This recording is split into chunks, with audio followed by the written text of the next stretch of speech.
Rascal.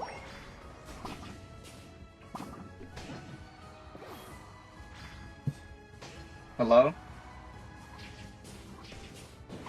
Hi, my name is Bella, and I'm calling to present your benefits review. How are you doing today? I'm doing good. What's up? I'm reaching out to review the 2025 Medicare update. Can you confirm if you have both Medicare Part A and Part B active? Yeah. The number you have dialed is not in service. Check the number and try again. Goodbye.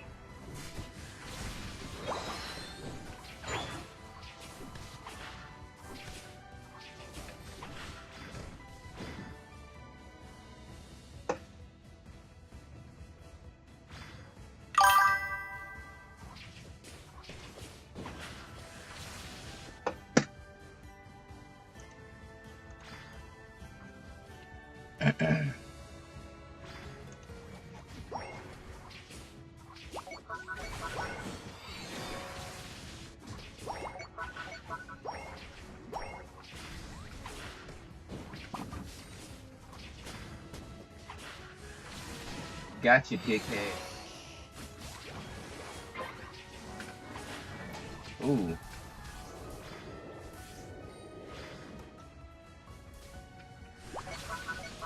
I got some of that. There we go.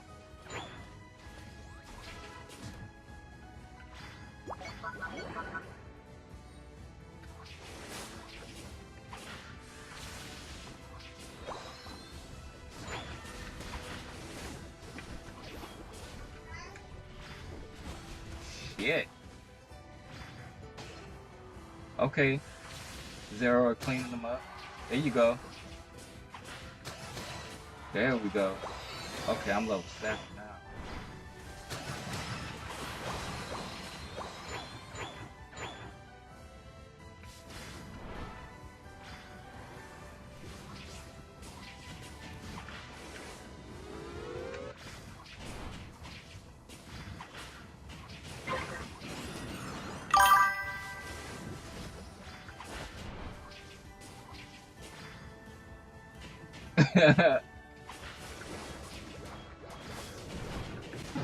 Okay, they got me. They got me.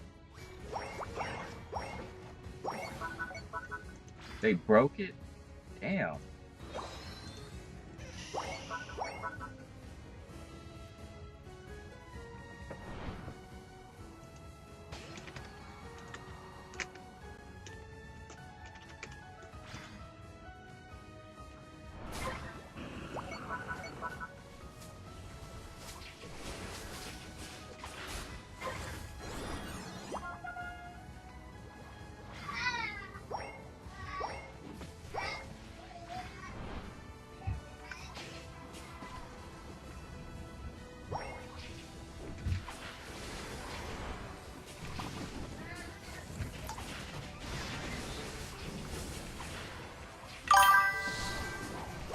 There we go.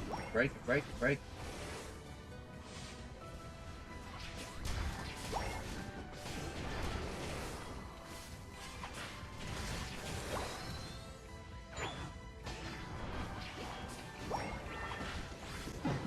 Ooh. Solar Beam caught me. What game is this? This is Pokemon Unite.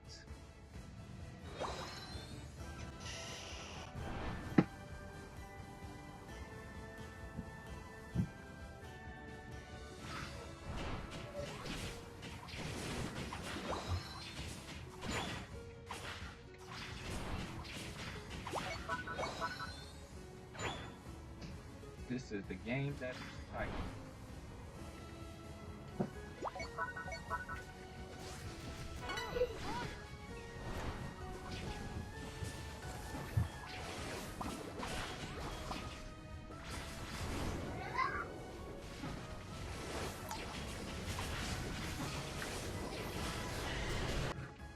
Mmm. Okay, I took some with me. I took 2 with me. Okay.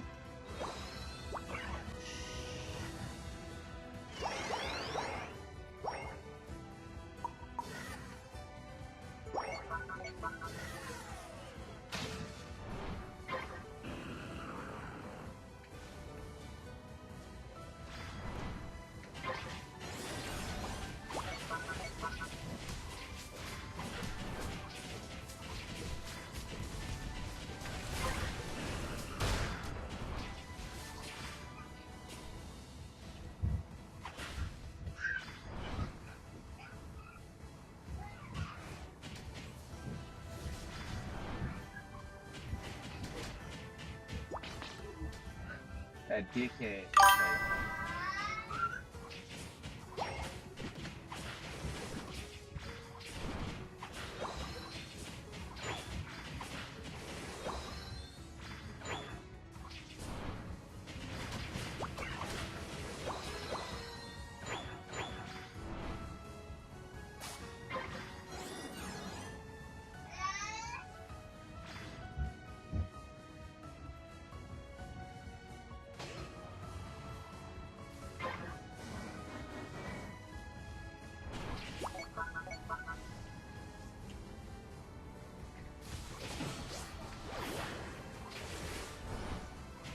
Okay.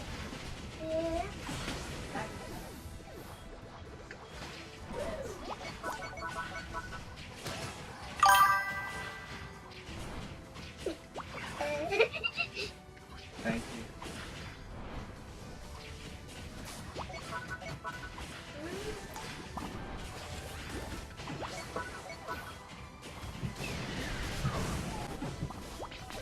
Shit.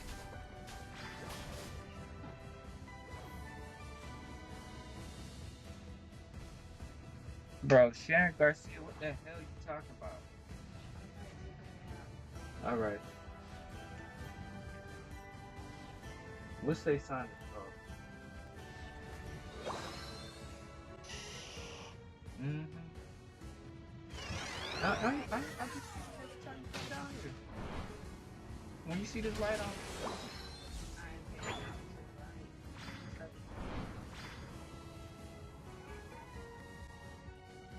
The final stretch.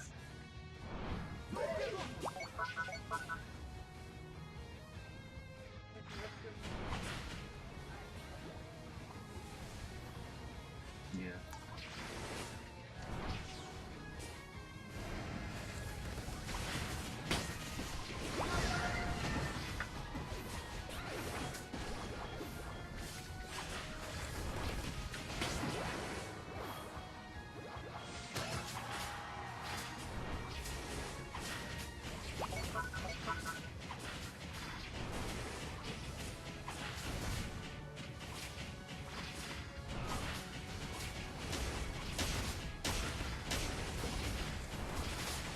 You serious?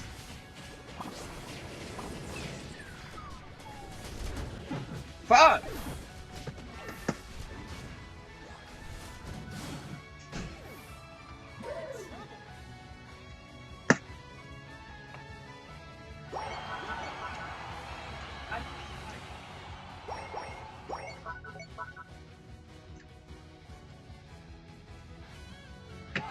Okay.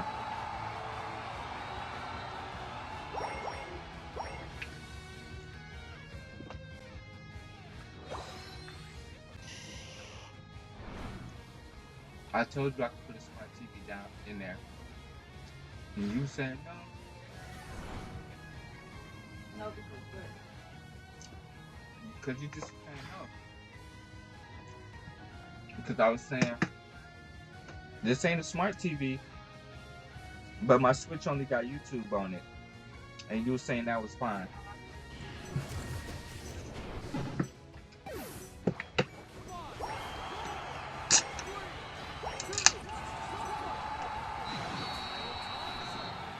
Yeah.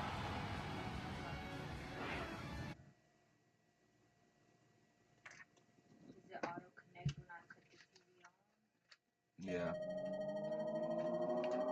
When you cut the switch on, the TV turns on.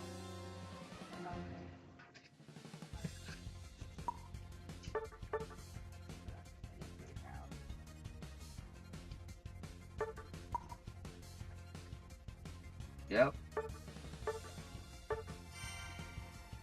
The whole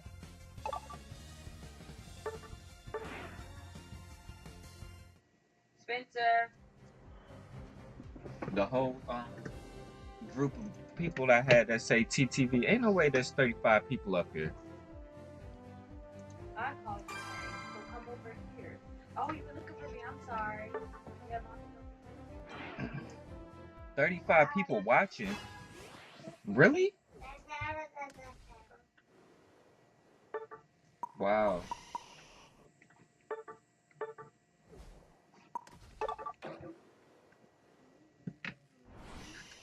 Yeah, I could put the You know, I got another we still have another TV in the box.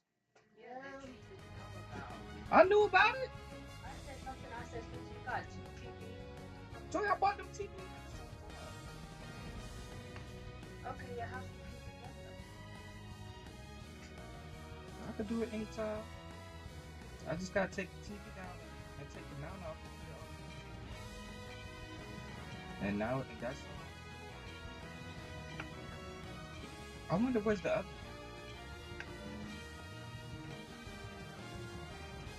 Because one of them is out the box, so it's in the house somewhere. I don't know which one is that one. Is that the one we have in the room? I think it is.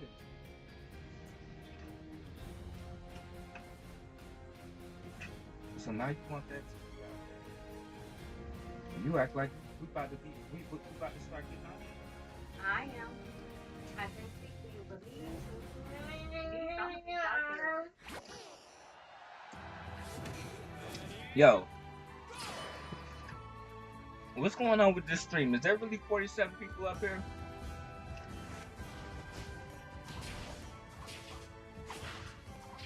I'll be having like 1 or 2 viewers.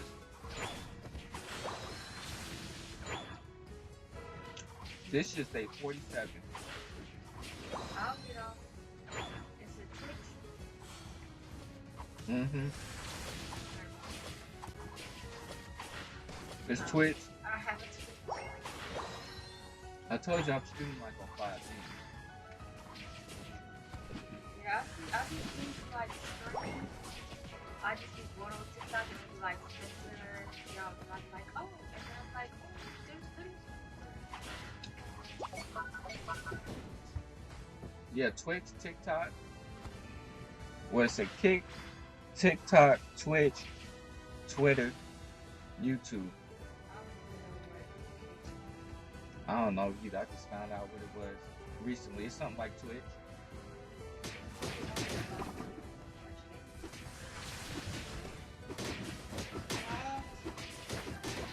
I was thinking on level 1,220.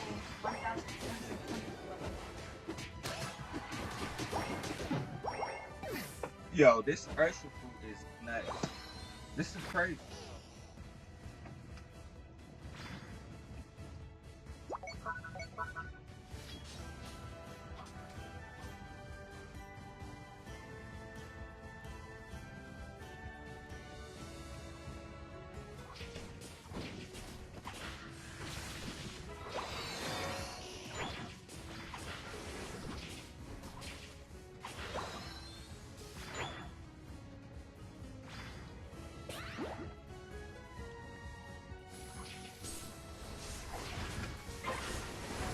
Bounce them motherfuckers.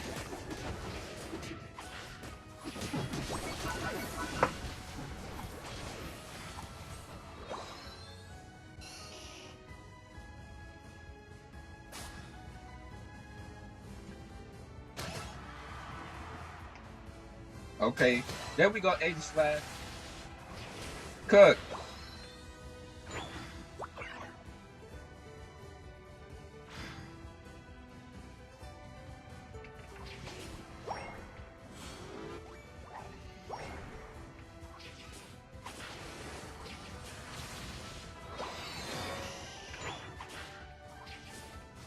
We deep in enemy lines back there. What's going on?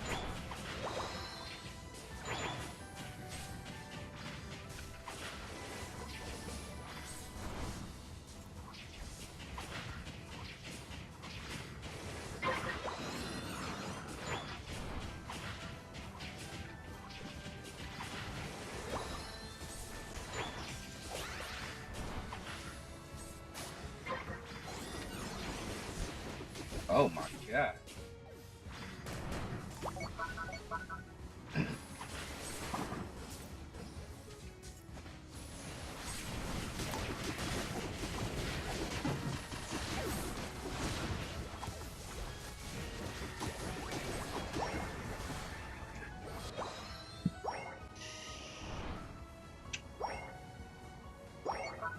Yeah, that's gone.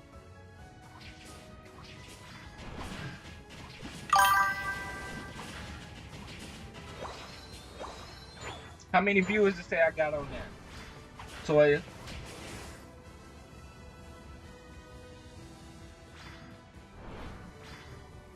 Cause this shit say 59.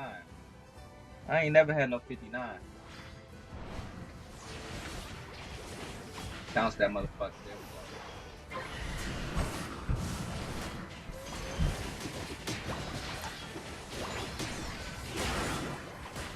Push that motherfucker. There you go, Snort. Free somebody.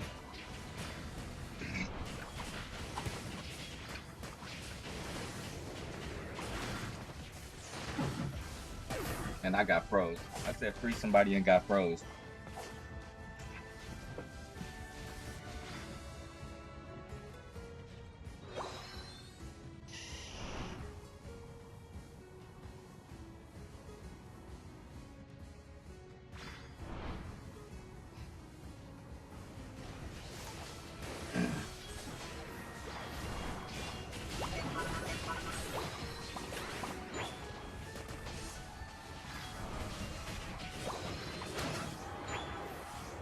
There we go.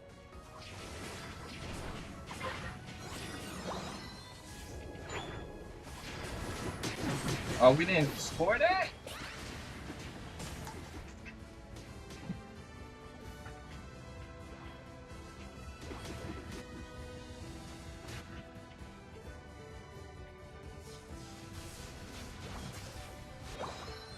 That's crazy.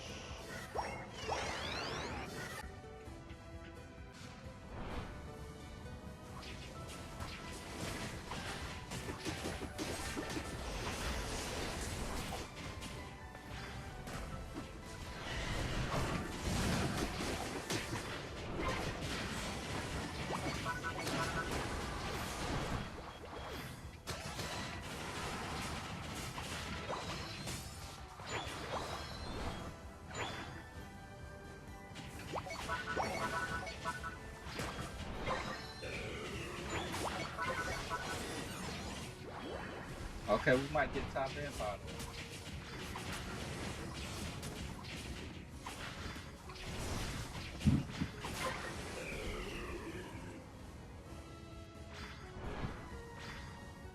All 5 is right there.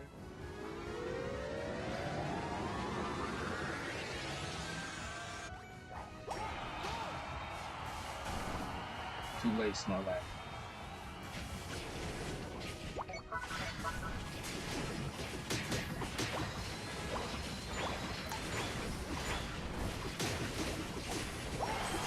Big Snow!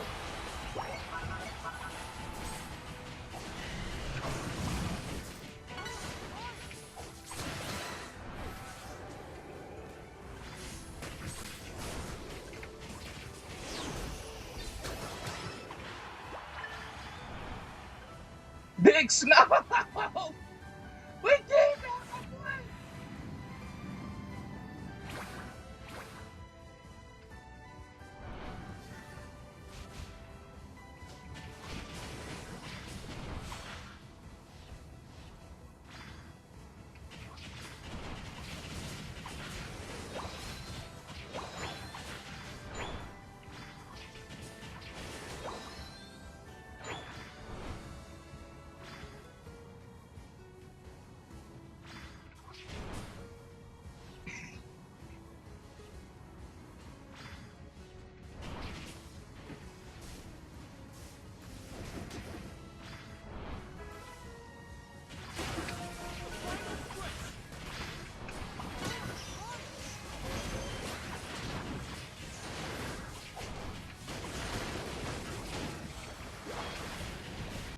They caught me.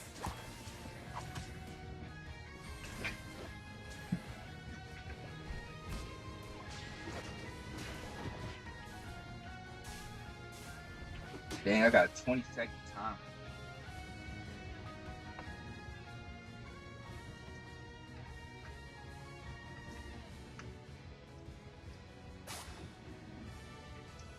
Another L.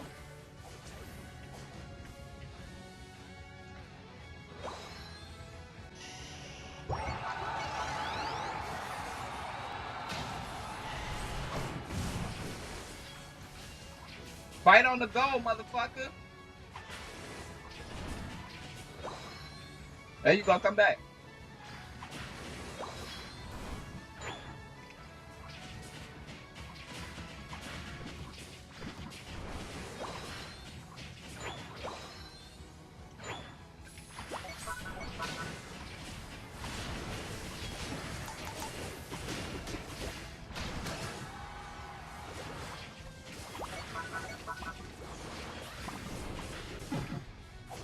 That's it.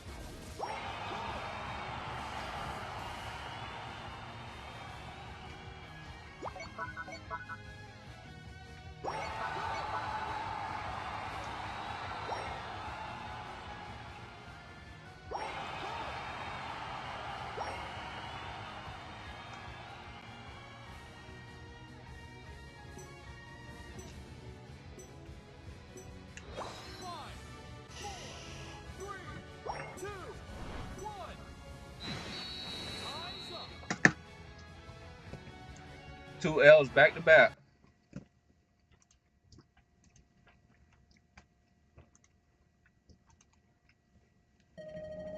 Never enough.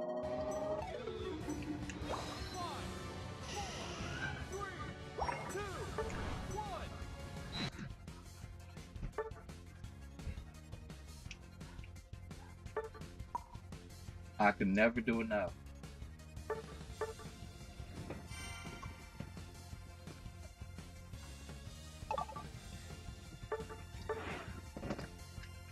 Three. Is that two L's in a row or three?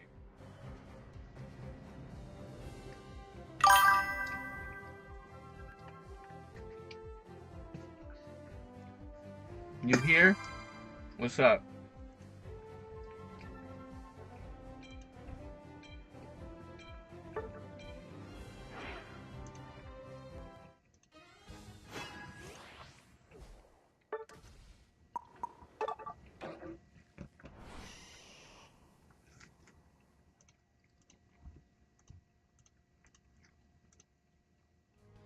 You here? He said, I am here.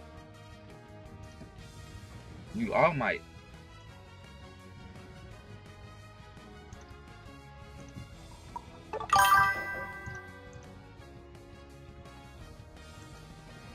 You here and you knew? Okay, what's up?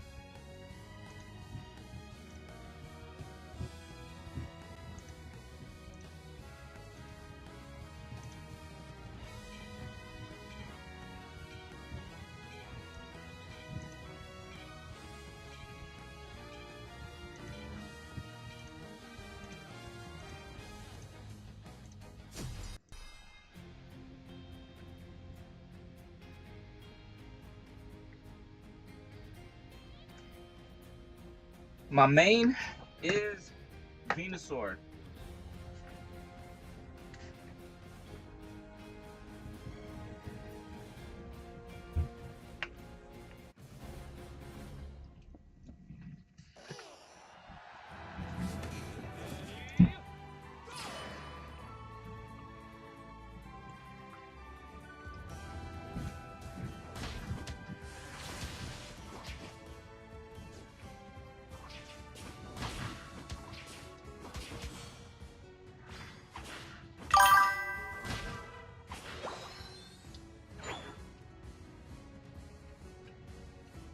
I use Pedal Dance Giga Drain.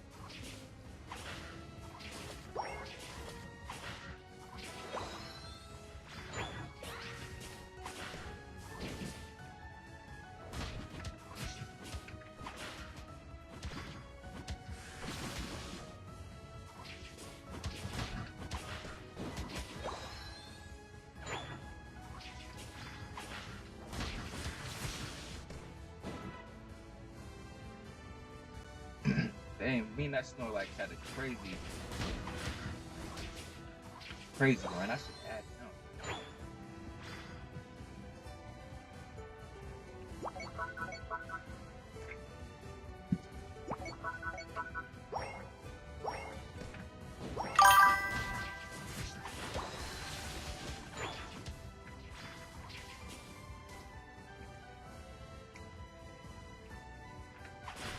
I think Solar. I don't think it was Solar Beam that's been buffed. But I don't know though. I've been doing like.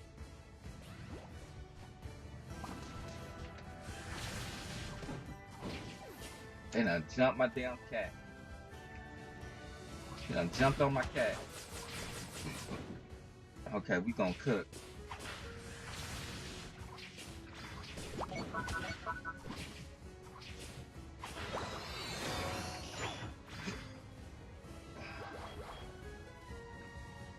Why we ain't going to the middle, yo?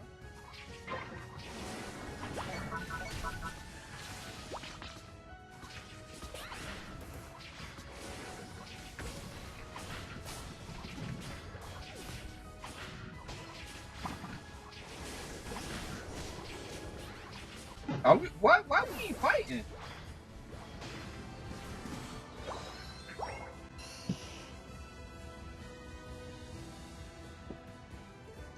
Man, I don't know. What you call it might have got buffed too though.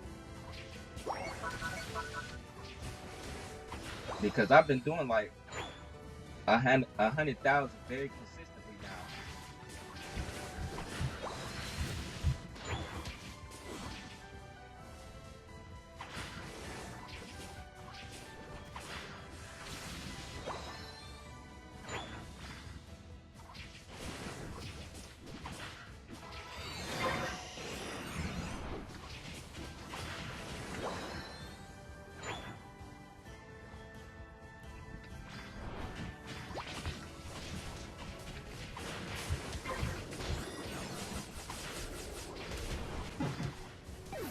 Yeah, our defender just left. Why did you just leave, bruh? Bruh, this is, oh my gosh. I've been going on good streaks and then I go on streaks like this. This is crazy. Oh, they ain't break that? I thought they was gonna break that.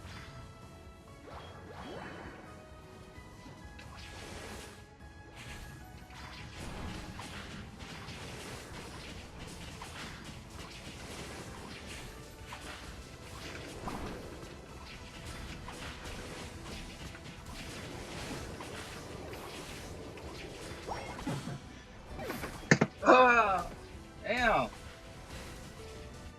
Where's the team at?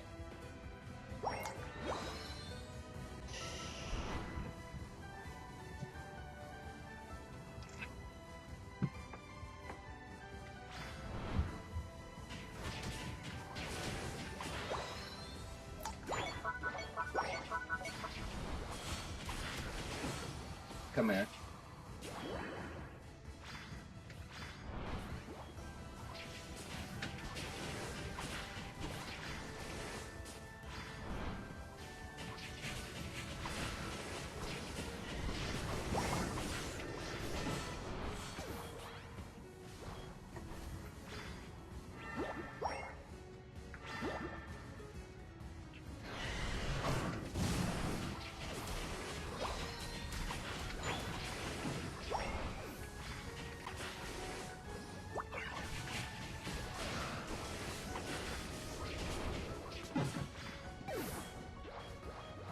Yo, what is going on?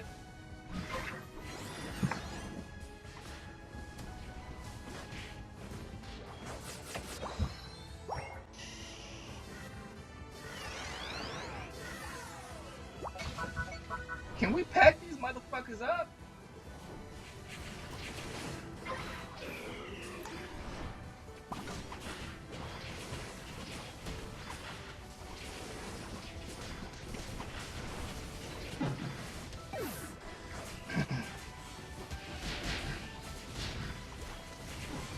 Oh, I didn't get the revive?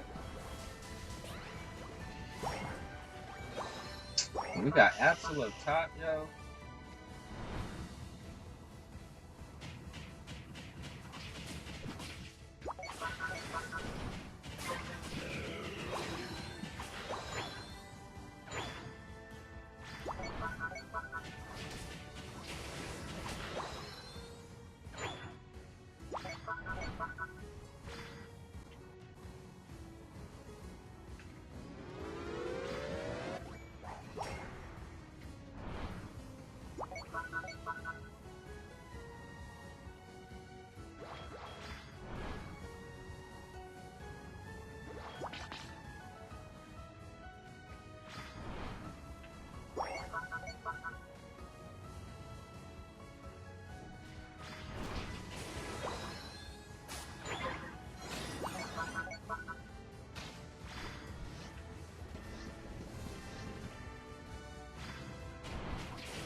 What the fuck?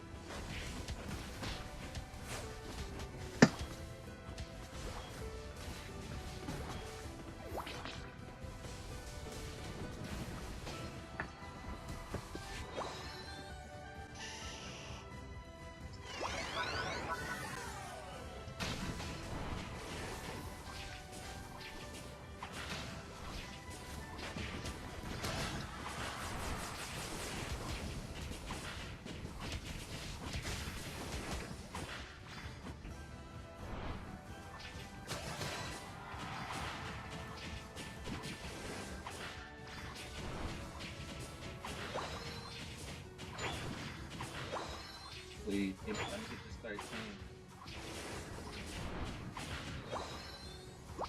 13. This'll do it.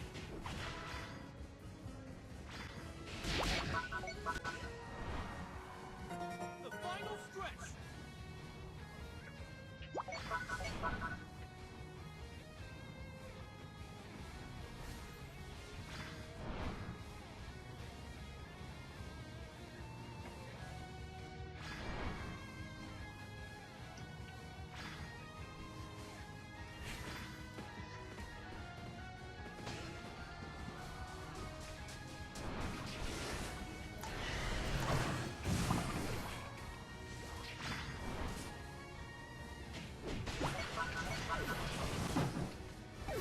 Pack me up.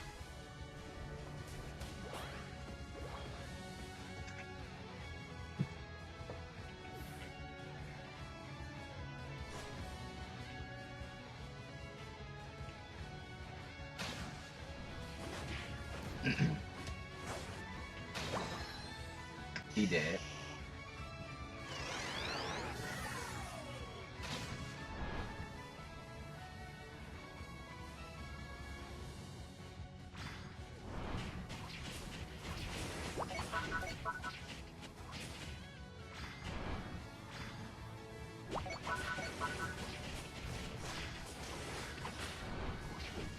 Pack him up.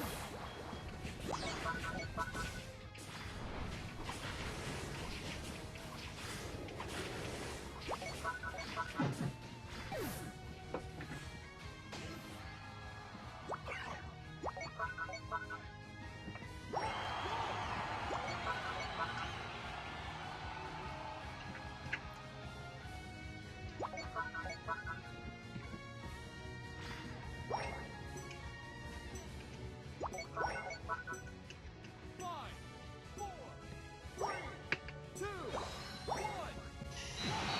Time's up. Crazy. Now I just start losing.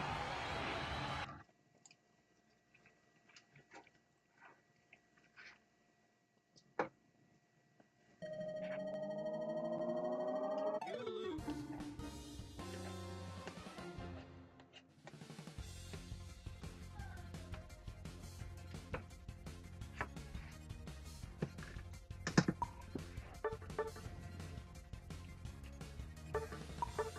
Crazy.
Yeah, these numbers ain't adding up.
Bruh.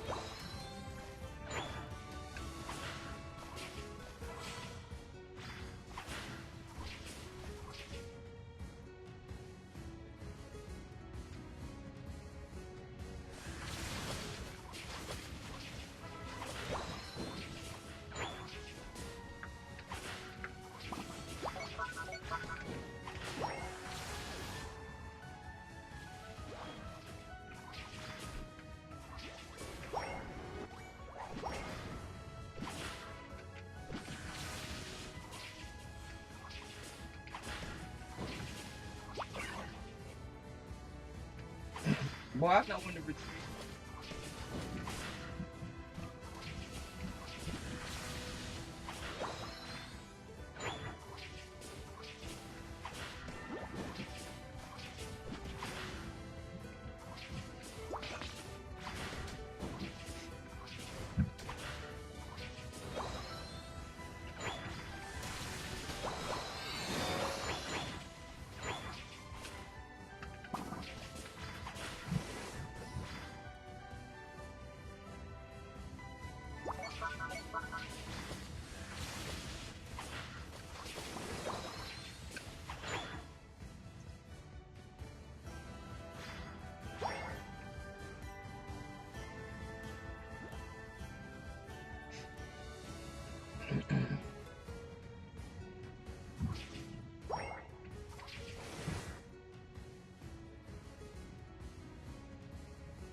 Damn.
Oh my gosh.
The final stretch. Fire.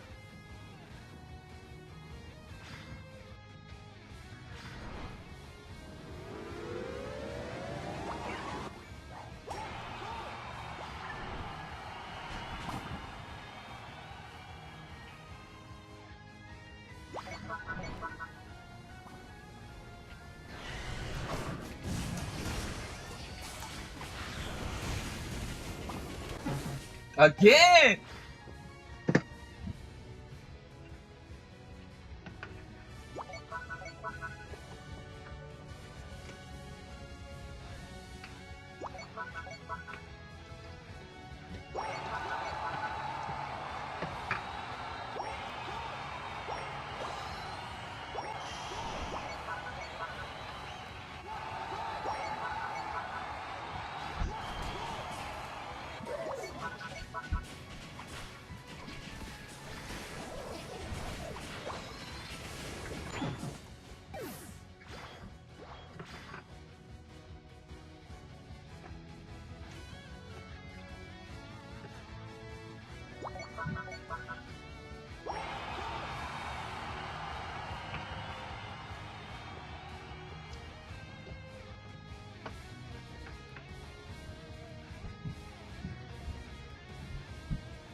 Testing.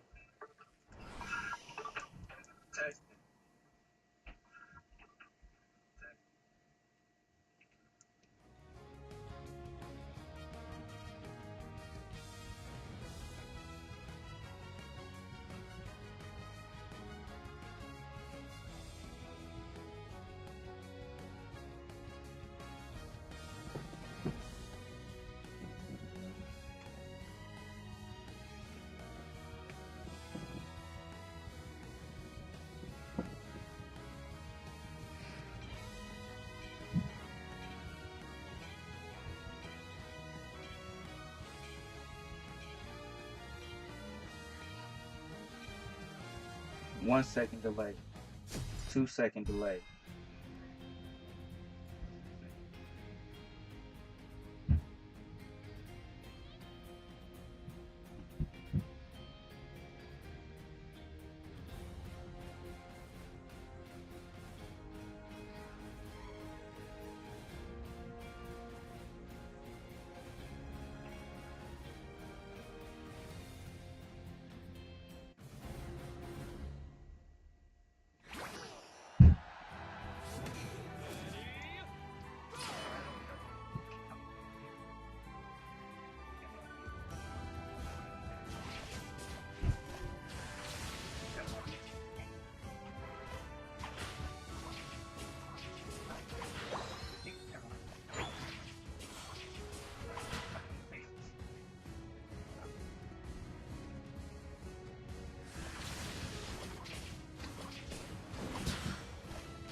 I'm excited for it. So whenever we get more, I'm excited. Thank you. And I actually wanted to start from the very beginning because we've been doing this for a long time. I didn't know if you know how. Like from some of the things that I've seen, like the posts and like what I've read. I know when one of your posts you mentioned how you started drawing like from 3, 4 years old, and then you really got into it because you grew up in New York and you went to Elmont Memorial High School, and that's really when like you really went into your craft. And I want to ask about your style because not only do you have like the Easter eggs from like anime and gaming, and it's a blend and just from shaping and everything. How long did it take you to find that style? What was the journey to find that style? Because I know you've mentioned that it took a while and it took like studying people and then realizing what you had to do in order to get that specific style. You said how long did it take? Oh yeah, how long did it take to find like your unique style that you have now? It's very unique, and I'm pretty sure it took years of just figuring out everything to get it to where it is now. Again, I just want to shout out everybody in chat. See a lot of people saying Obstacle, I'm acknowledging everybody. Can't say everything individually, but shout out to everybody that's tapping in. Thank you guys so much. To answer the question, how long did it take? I want to say to get the basis of the style, it took about 7 years. It wasn't the first 7 years that I think I found the style that is very and from that 7 years on, an additional 6 years has been turning it into something where it's like, and I might not be able to get any type of copyright on this style, but I've tried my best to point it to where this is the type of look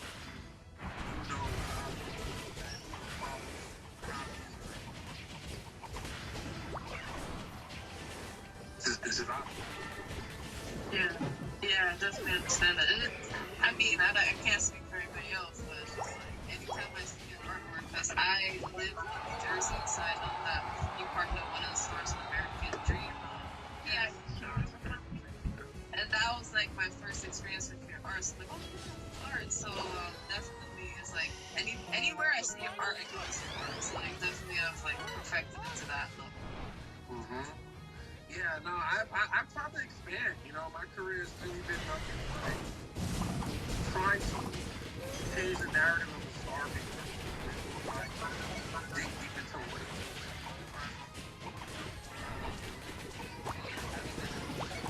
Learn a hobby to pass on to something where you can, Yo!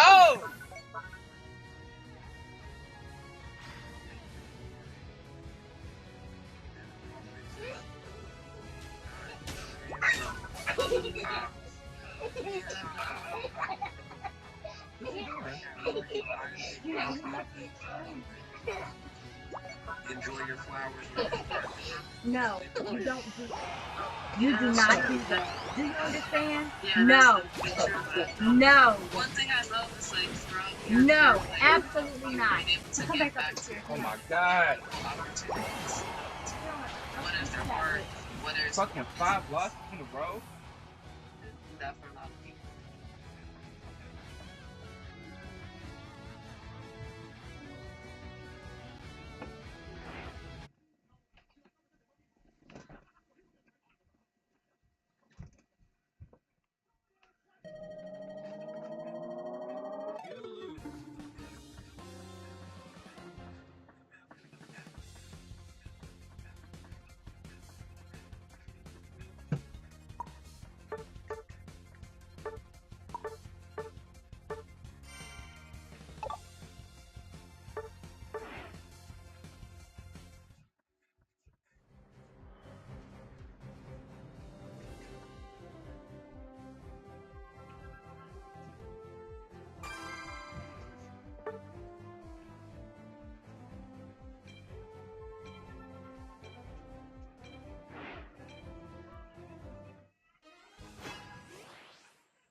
Of course, we do appreciate you for that. Like, it's been in every part of your career, so I appreciate it. I just love that you do that. And, yeah, it's true.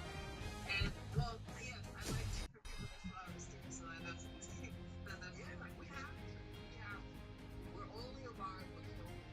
We're only around with soul who will take care of you, feel the love, or just, just feel appreciated in general. So, I am very big on giving flowers. Maybe one of my things to where, like, whenever I see someone on some page, whether I just DM them, message them, or comment, or tell them face to face when I see that on, I'm not just gonna look and say, oh, yeah, I like this stuff and not say nothing. No, speak up and say something. Let that person know that you appreciate what they do.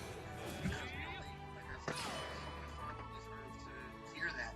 And when you're like in the grind and doing stuff day to day, you're not thinking about how you're inspiring. You're thinking about how to get it done. So to hear that message from time to time is very crucial and important to somebody. Yeah, that definitely makes sense. And I wanted to talk about this topic because I wanted to see how, like, you navigate it as an artist, and it's a thing that happens with artists when it comes to stealing other people's work. So I wanted to ask for you, like, I know you mentioned it, but I don't know if, like, you understand the gravity of the situation. So just to explain, like, what you were going through in that moment and how you've been trying to navigate it now. Because I know, like, on your website, you have all like friends now, so that people know, like, listen, like, if these friends are not, like, don't engage with other friends that they're not actually an affiliate and, like, doing this. I had that before. Just to get that message out there. I'm gonna be extremely honest. It was one hell of an adjustment to understand that people are so much higher to the point that they're willing to kind of stick not wait. Yeah, it took me a long time to get that. Just off the character rather than I took it offensively at first because Oh my God! I wasn't sure. I didn't know if you were trying to that you came up with this, or you were trying to insinuate that this is your style, your signature, knowing damn well you kind of got it from me. I can still feel that way. I'm not saying I've changed a lot, but I've been a little bit more accepting to the fact that no, I've been in this game doing this same style. Now, my only result is that if you want to be great, don't imitate. Sorry. If you want to be known and feel from what you do.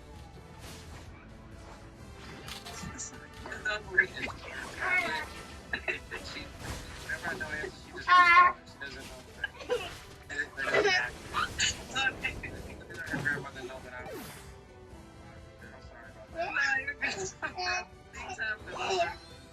Yeah, she's just on her tablet, just calling me. It's like, Yeah, she's like, that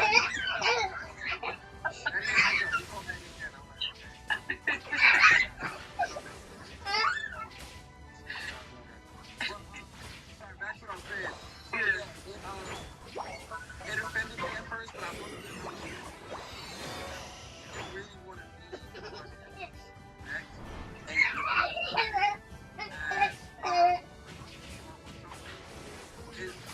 I always think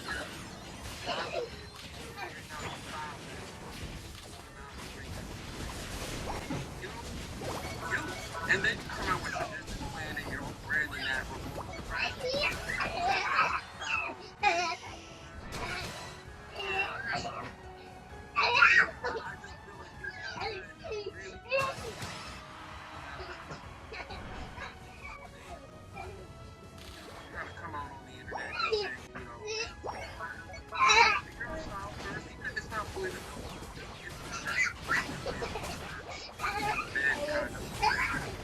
Rather than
Downstairs, go.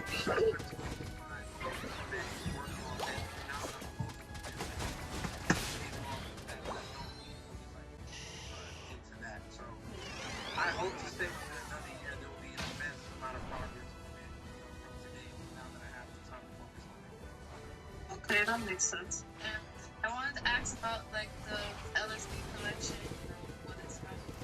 And what I love about the LSD collection is that I already confirmed and like recently just that like that's one of your favorites ever because like you get to just go crazy and that's where you add most of the Easter eggs. So I wanted to ask what inspired the collection?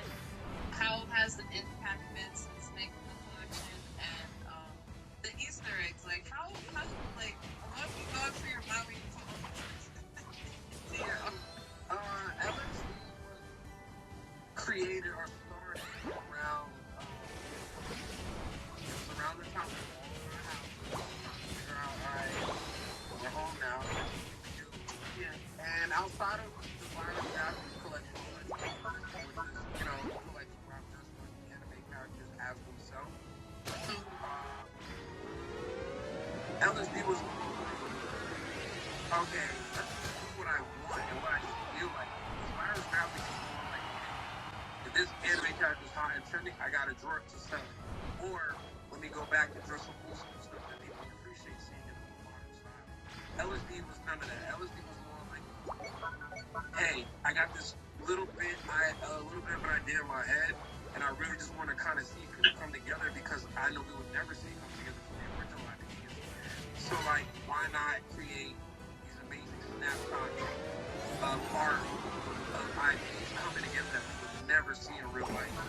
And the ideas were just so fun and going still back to back that I was coming with a lot of bangers that were like, wow, this is an amazing work. So I have a very special place. Like, nobody gave me any ideas. People gave me some little insights here and there, but it's like, if Virus Graphics is considered like, you know, I like to relate things to like the music industry. Yeah. Virus Graphics is like my mixtapes. That was like my album. It's just truly everything I felt like there was all. I came with this concept, this idea, these colors, this vibe, you know?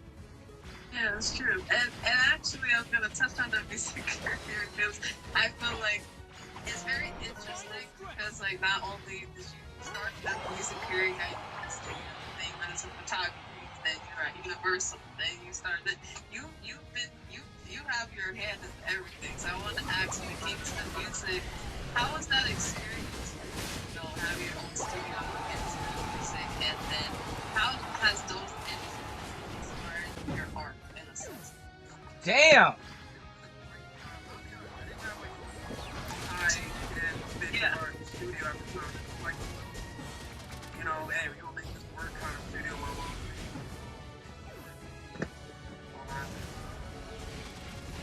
It was fun for the time because I took the basics and I made some pretty good sounding records at the time. I didn't have the highest equipment, but with the knowledge of equalizing, mastering, and just doing so much stuff, I was able to make something that, you know, pretty decent, you know, not maybe not the industry radio standard, but decent enough to where you heard it if it was a decent track. So that was a fun period with my friends and clients at the time, just coming in and we just making music, recording, engineering. I got to know what that lifestyle was like, and from there on out, I just kind of moved into other things. And I think the thing that made it so easy for me is, as a creative, when you know the tools that give you the outcome of what you want, you can never forget the tools. The tools is helping me get to what you want because I'm creative enough to know how I want it to sound. So that's why video editing comes so easy to me. Recording comes so easy to me. Music comes so easy to me, and art, because it's like, once I understand the tools and I know what I want it to look like or sound, it's fluid from there. Yeah, that's very true. And actually, when it comes to the photography and the videography, like I could tell that you had that stuff, but then finding out that you did, I was like, oh, okay, it makes sense. Now I would be like, how happy was that in terms of like your content and like Fire's graphics and like the studio. 'Cause I feel like how you said you like the small details. I could tell like you have that background because being a photographer is like you pay attention to details. So I just want to like give you the time to be like, how much do you pay attention to the details? People that may not already know them. Yeah, no, I'm a very detail-oriented person. Almost too much so. Almost to the point where sometimes it's annoying. Wanting to put in so much detail because it takes a little bit of extra time. You know, it's an extra step in the process of painting because you don't have to do it, but you love to know the fact that you did. Yeah. It's one of those things. Yeah, that's very true. And I actually want to talk about the trading cards because those are very common. I know when I went to BlurCon, I got one. Shout out to you. Those are so good. You guys were so kind. I appreciate it.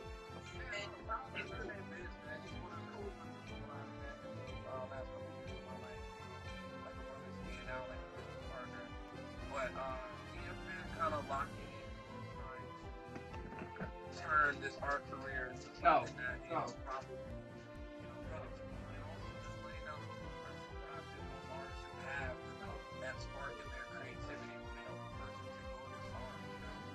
Sometimes it can help elevate your career.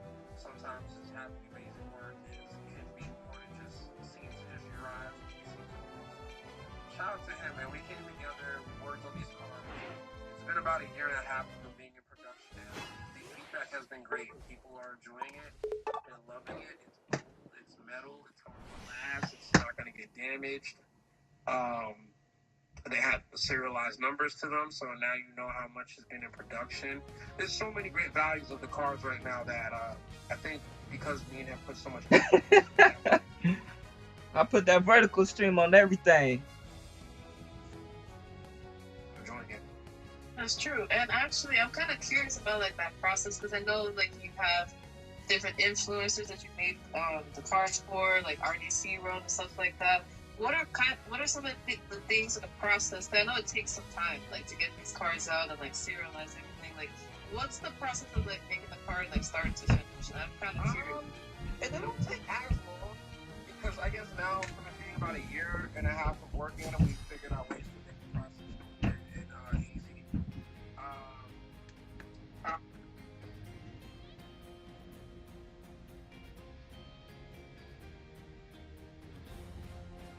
Obviously, they start off as metal, they get dumbed down and turned into format. So, that they get, made into their shape. Then, Yeah. so, formatting the art is a little different from the art version. This is like my hip to you guys and people who have the art that a little bit different than this original play. If it looks exactly like how I posted it, then you know it's Yeah. a jig. It's kind of like my way to verify that regular flyer is true. It's gonna be different from this. So I gotta put that extra step into me. That's mandatory. Serialized culture. And Prince is one thing I don't know much of. I just know it gets the job done. I know it's a big jigsaw machine. Making all the art. Don't ask me nothing on that process. I pay for it and once it's done, I get my cards. Yeah. And we just practice the look. You're gonna get prizes from the cards. So it's been one of Yeah, that's true. And I actually want to ask about like the appreciation you have for your fans. And some things I've read is like one reason why you got more to conventions is like personal level and gave you more confidence as well. During a period of time where like your Instagram account got hacked and you're getting like some online like I guess doing the conventions, meeting out in person and like hosting. So was that the thing? What does that mean for you over the years when you first started?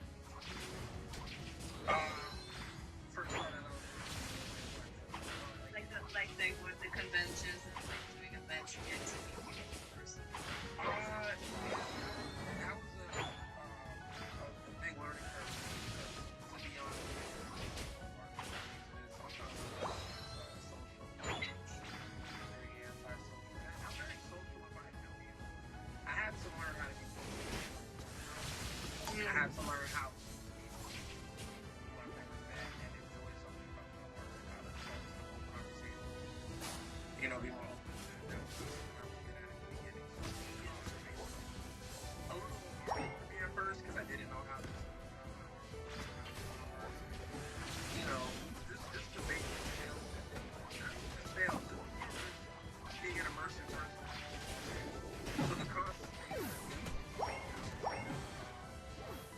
Mm. the repetition, you know, the brain is a muscle. You get used to it. I've been grateful to go to school. I never seen everybody. Shout out Jump Bro, that's my partner right there, still is. Shout out Tom Omar, you know, collaborated with. Shout out Boy Larry. There's so many people that just come in and see it real quick. So this is where it comes from. Meet everybody and just, you know. It's true. And sorry, the question got me. Yeah, leave it up to Hop, man. Yes, bro. I made $1 million. I don't need to throw it over.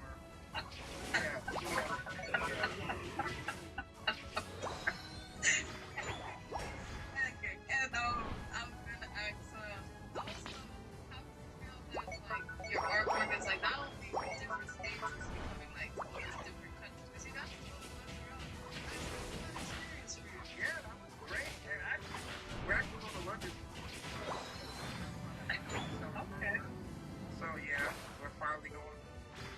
I ain't gonna lie, we've been international. We've been to other cities and provinces. But now we're actually going there. So it's been great. No, it's been amazing to see that people in other countries and not to see that I have very good art, like, but to see that love in person, you know, in the pretty cool. It's been pretty cool. London is coming up. That's gonna be fun. Montreal is amazing. You know, huge advocates of our work, so Yeah, that's awesome. And I know I have to bring up like the coloring collection, like how that because you have your daughter and like this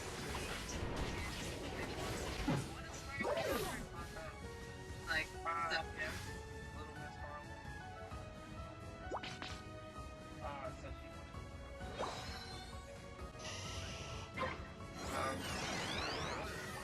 So she sat down and really thought about it. Black and white for her, you know. So what for making like pages for her, like prototype was the best can be. And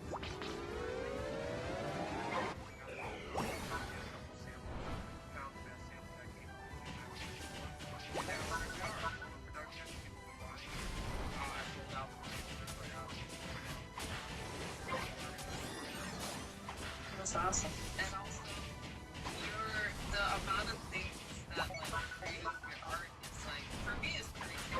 You know, it's crazy.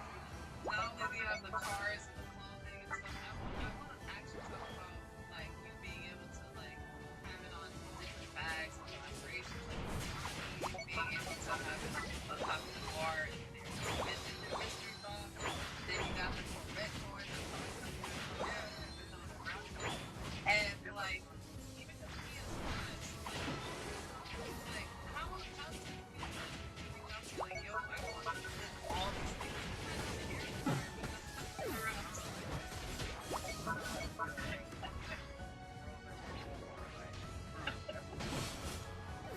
no, that within itself,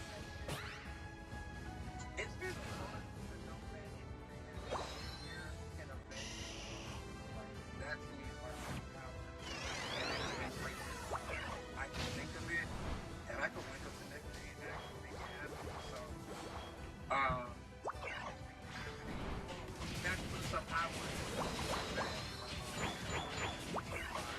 The collaboration have still been more like, I'm grateful.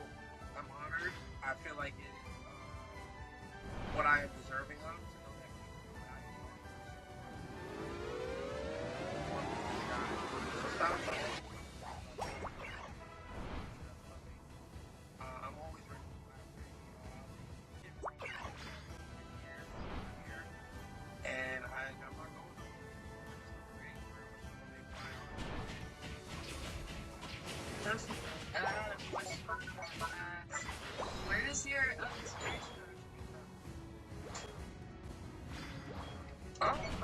culture, graffiti, myself, The and final stretch. fashion. I think those are the best ways to explain modern style. It's a little bit over. You take the best part of that, take the best Yeah, that's true. And ultimately, like, you have been no strangers, like, talking about listen to that song, resume your career, some things that you that was one of the reasons why I made podcast. So I just wanted to get some personal lessons in order that really, like, got you to where you are now. And then what inspired the podcast that you guys have been listening to? Yeah, by the way, I'm trying to do some wild.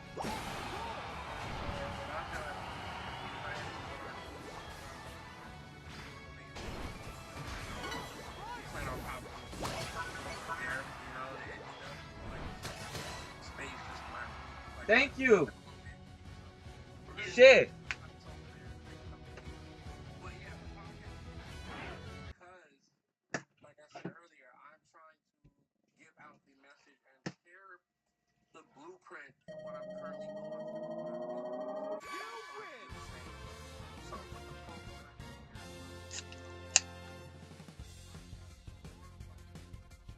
an avenue where I can vent my feelings, what has happened, and what's my career, and I just expect it to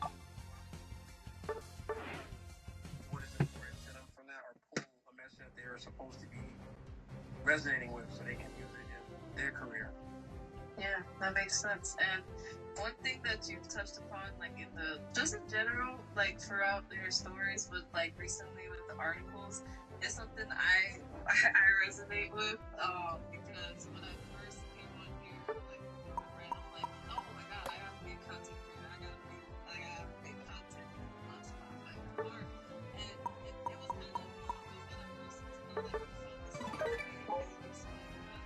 So I wanted to hear from your perspective, like why did you hate it at first, and then what did you do to like be the content creator, but like still enjoy the art or just show people love? Because you now I see like you're really getting into it and really having fun with it. I hated it at first because I that was against, my morale. I think Instagram is kind of trained to push. I wouldn't say negativity, but like the over the top things that catch people's attention. It's not even about the talent anymore. It's not about the content. It's about how much can this content keep somebody on our app so we can charge people more for ads to make money. It used to just be about connecting more friends and family. Now it's about business and ad revenue, which is fine. This is what apps eventually do. This is what businesses eventually do. They kind of, bring you on here for free, let you have fun, and then they switch it to their true business model, which is down to money. So I felt like with that being a change of, years of Instagram, it has been something that's made it hard to, your natural content that resonates with you and your fans, unless you're doing something off the wall to get that engagement up. So I kind of hated coming to the reality of what Instagram used to be to what it is now. It was a very hard transition. It's still hard. However, I've done enough studying, research, bunches of failed tests to realize that I can still be Way too loud. create It's a content given. that resonates with me and still put my work. Yeah. Way too loud. And I Trying to think scream. I found a nice niche of what works. So what you're Hell. doing here, I might not get it You every done, time. it's all, you done messed up all my little stuff.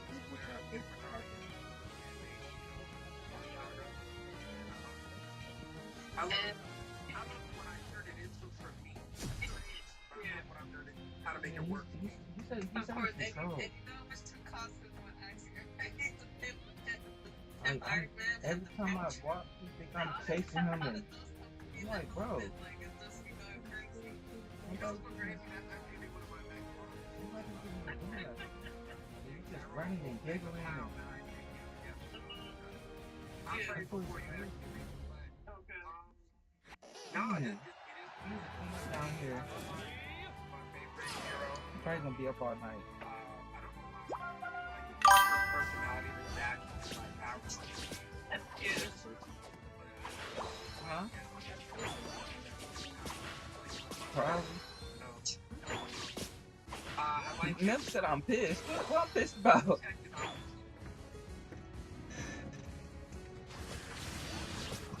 I'm pissed about this fucking 5-game losing streak I've been on.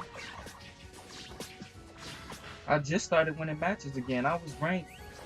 I'm telling you, I'm gonna be ranked number 1. Like 2000. Yeah, shit. If I wouldn't have lost them 5 right today in the But what was 12, that? I don't know. If I ain't lose them 5 that I lost today in them 12 when the season started, I probably would be number 1. Fucking lost 12 matches in a row. This nigga everywhere. Fly around again, bitch. You better, I know you better, yeah.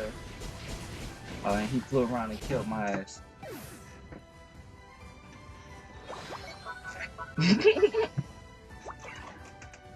He said them 0 to 10 don't be losing. Look, I added one of them top 100 niggas. He added me back.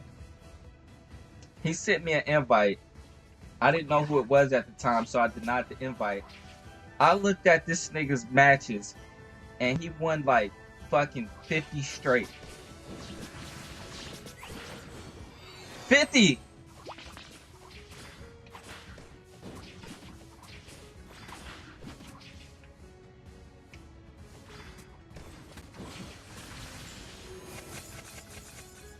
I can't get nothing, bro. Y'all got the jungle wide open. Go get that shit. This why I be losing.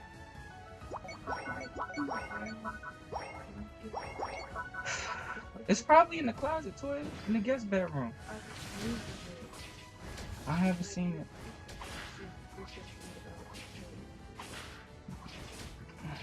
It's somewhere in the house.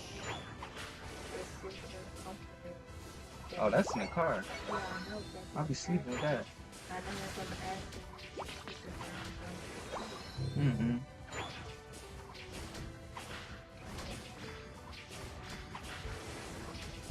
And the pillows you try to throw away.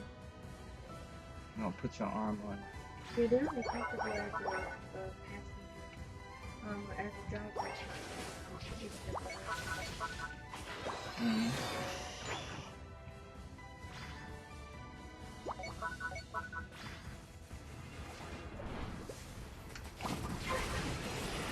Come here, fucking bird.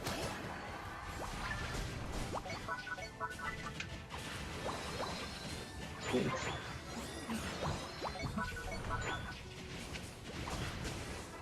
I knew your ass was about to fly around.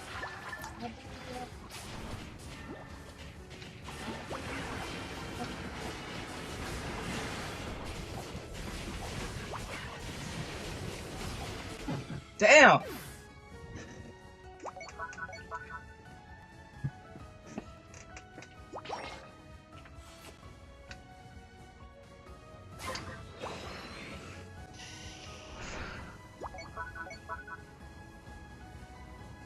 Right, why you leave that nigga?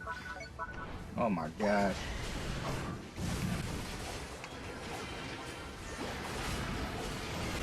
Damn! Come on, man. Why did niggas leave?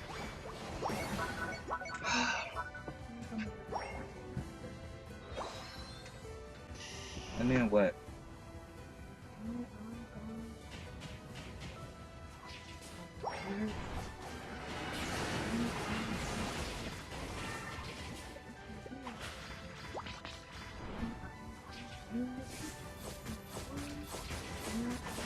Now niggas want to come, bro. They gone now. Shit. We can't fight. Like, come on now. We gotta fight together.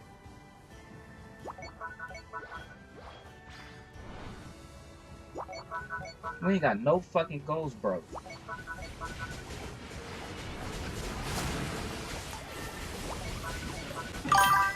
Oh my god, bruh.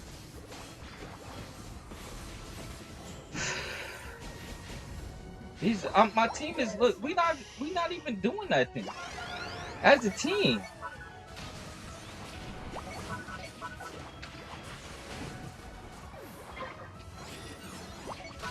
I need you on this motherfucker for real. I need.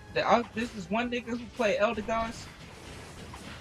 It's like he just plays Elder Gods, and we just win every fucking time.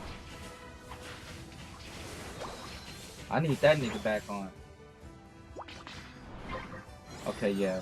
Let me just go score because we ain't doing nothing, bro. We need to break some damn goals if we ain't gonna do nothing else. Why would you score the fucking 5 instead of letting the nigga score the 34? That's what I'm talking about, yo. We just doing shit. They gonna have all the go. Why would you not fucking finish the Reggie to score 6 points?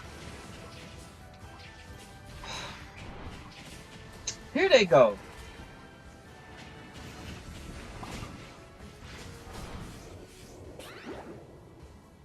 Why would you not finish the Reggie to score 6 points?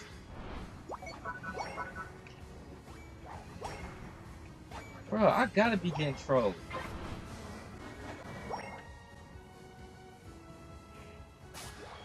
We need every fucking point up here. But the 6 points? Come on now. I'm dead.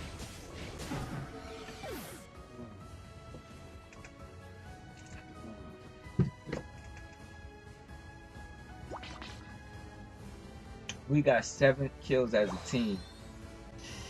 And one nigga got 14 by himself.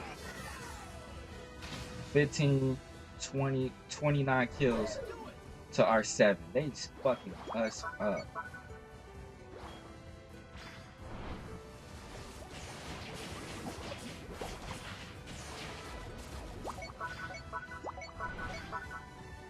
Why I keep saying pedal dance ready to go, bro? They do not give a fuck about no pedal dance.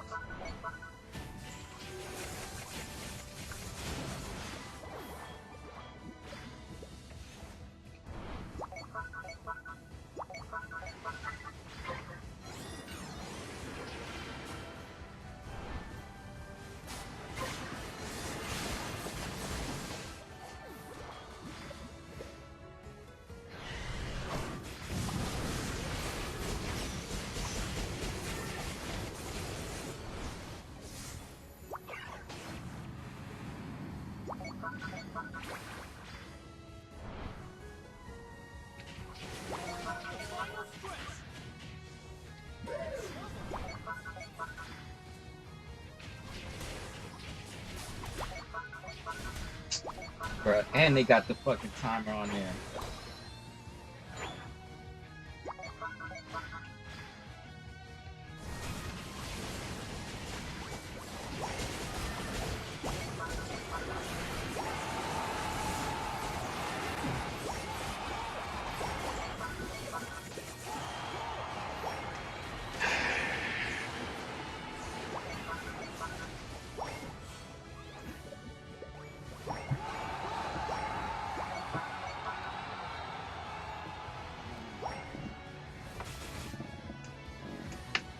Fucking ass. Look, 7 kills. I can't do it by myself, yo. I can't do it by myself.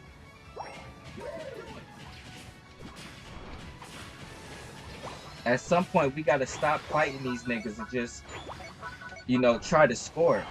Because we not beating them in the fights.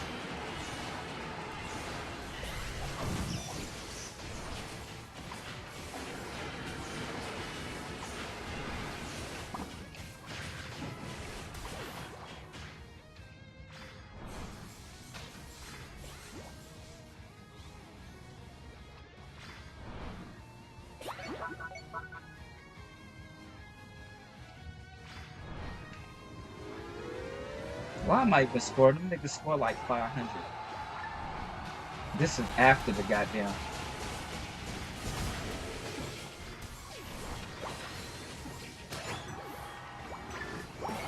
after the Ray fight. That's another 100. Niggas got like a rack. Time's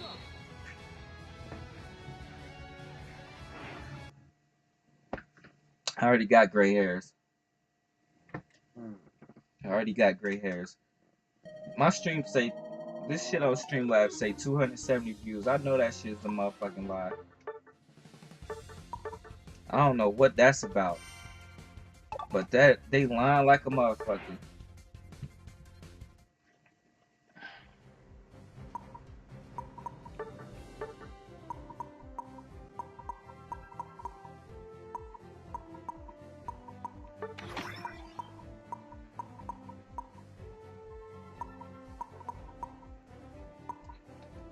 This nigga right here, why I say two or more days ago?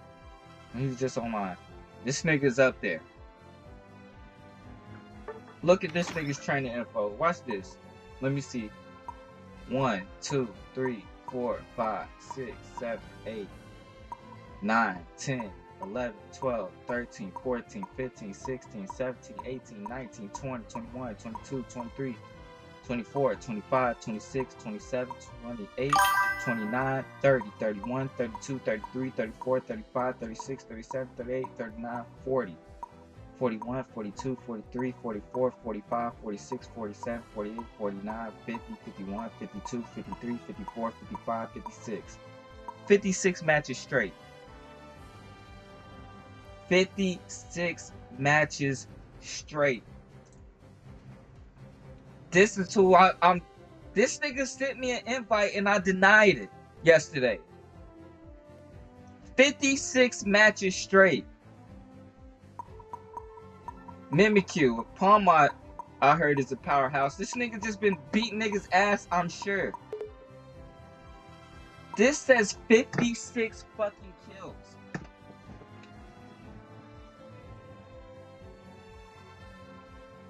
That's not 56 kills, is it? Nigga, what in the fuck is that? You know what? That says random match. All of these say random match. These don't count. Nah, these don't count. Hold on. Do they say ranked or random? All of these say random.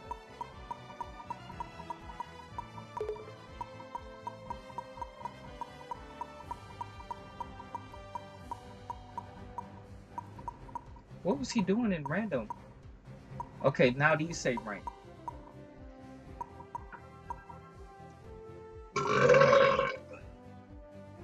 Now these are ranked.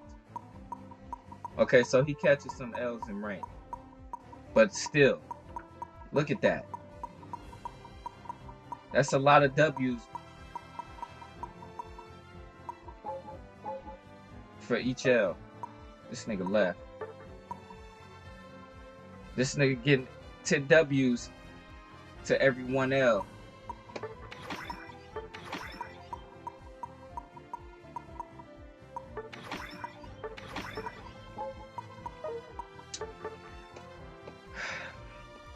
All right, let's go.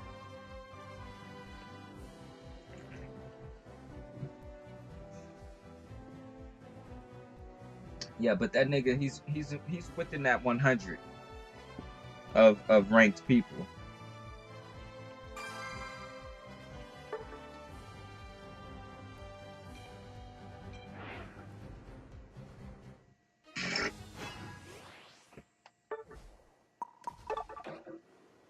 All right, let's go.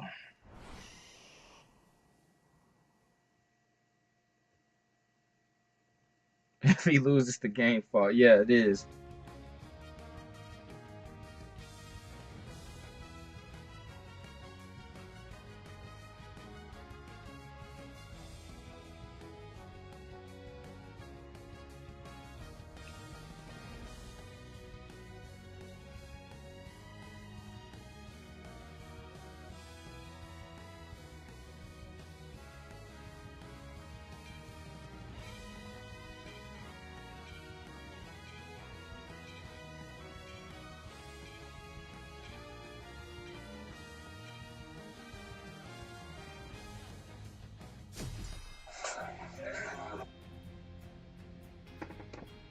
gonna clean up down here first. What you gonna clean? Or what you want me to do? Clean upstairs first? He need to be asleep before we. He need to be asleep. That's why I said you should. That's why you said what? I forgot what I said. I tried to think.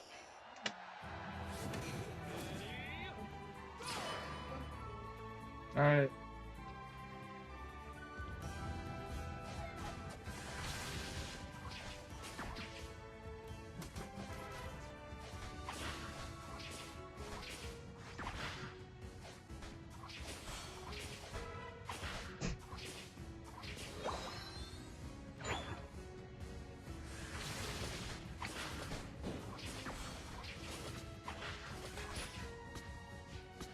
Damn.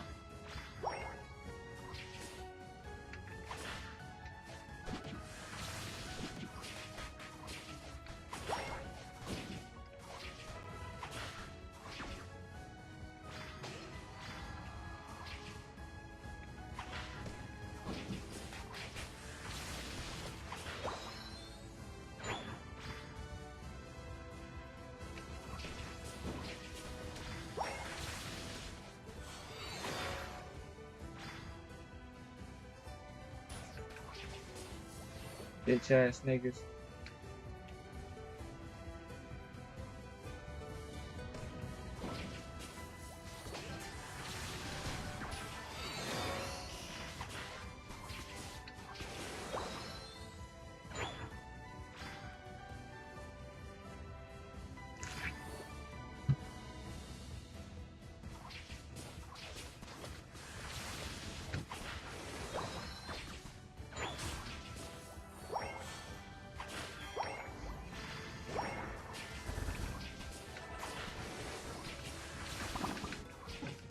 Dickhead. Got your ass, bitch.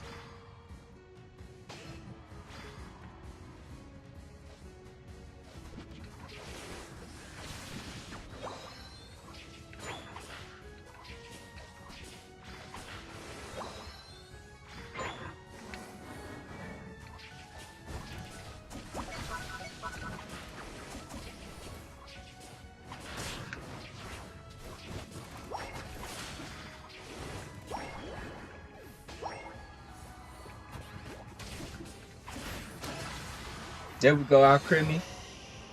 Fuck them niggas up.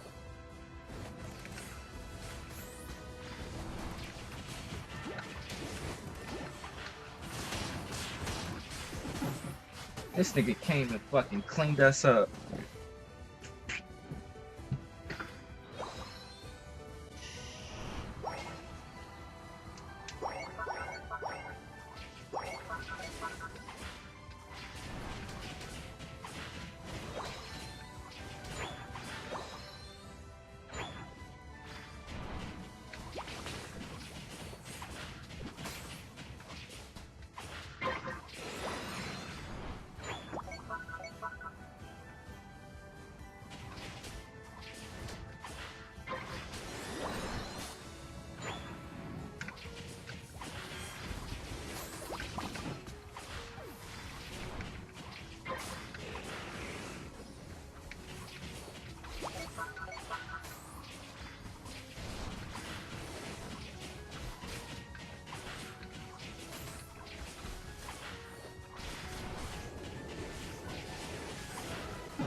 There you go.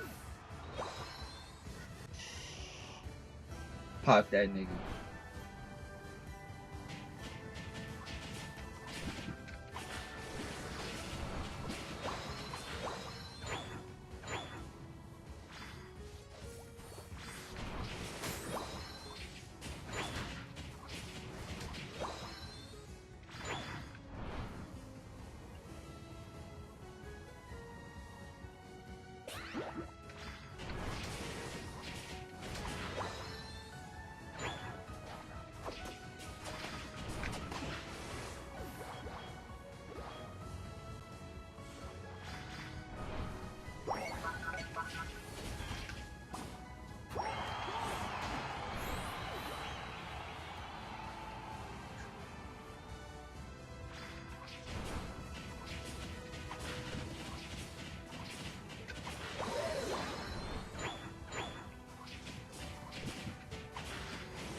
The final stretch.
Yeah, you better stick and move, my boy. Okay, Umbreon, I can fuck with you. You played a good Umbreon, I ain't on cap.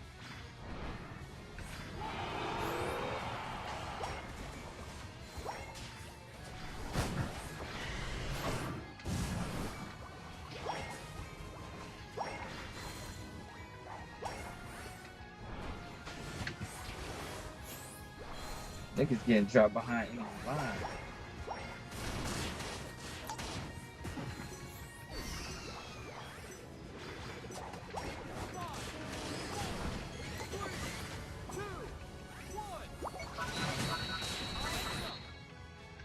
There we go.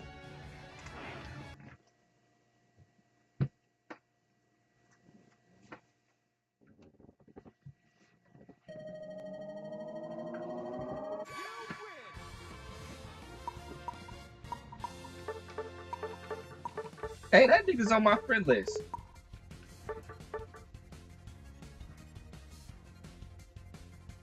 This Setsuna dude is on my friend list already.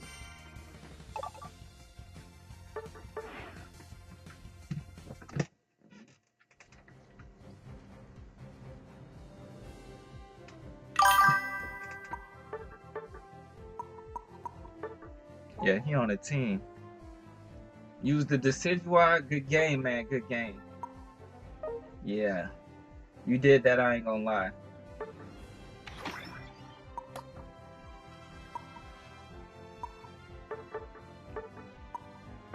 Yeah, you definitely did that. Hey, man, are you queued up with somebody? Or can you join us? I think you in a 3-stack probably. I can definitely use that. Yeah, say you on a team. Oh, it's me.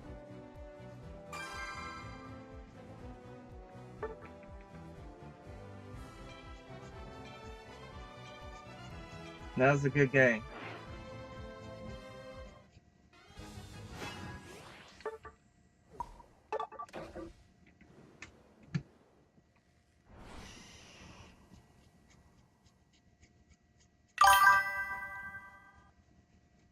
Oh, you went solo queue? Damn. I should have added you. I think I sent a request, but it said you was on a team. Damn.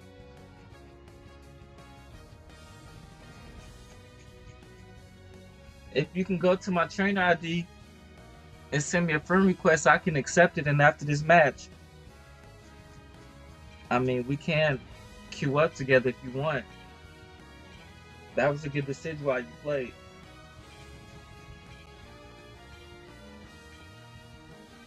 Mr. Teddy's, oh man, why you ain't go Umbreon again? That was a good Umbreon you had.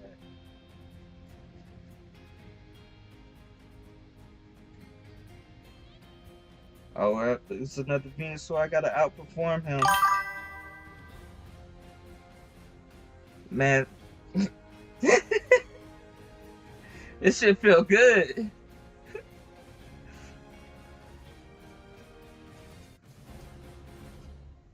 All right, let's go. Hooper, man, that needs to get on my nerves.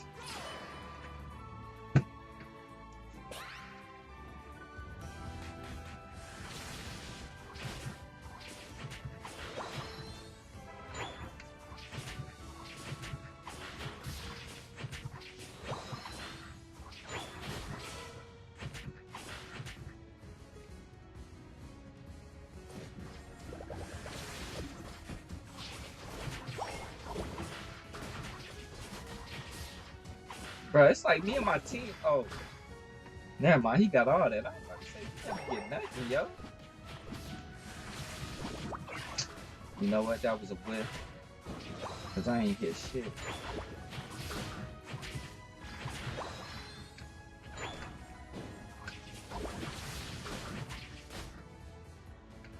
There we go.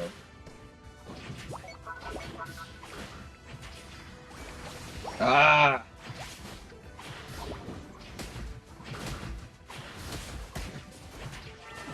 Bitch.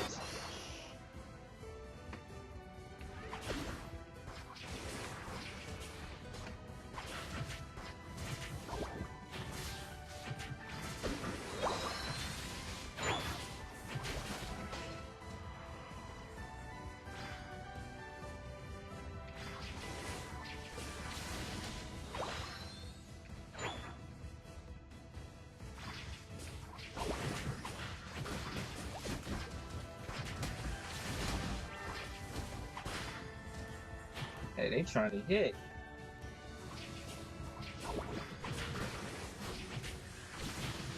Don't let this Guja have his life get that life sap move. I don't know what it's called, but don't let him get that motherfucker. Cause I'm gonna be right behind him. Pause. We're gonna tear some shit up. Pause.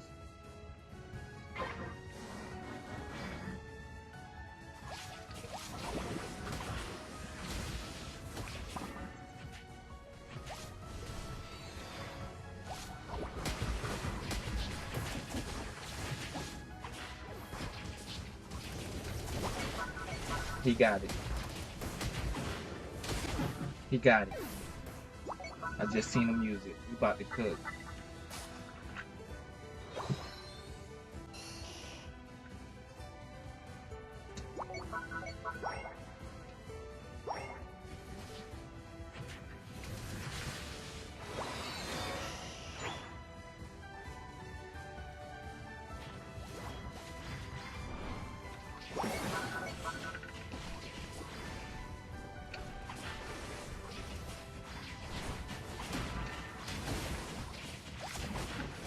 Get your ass out of here.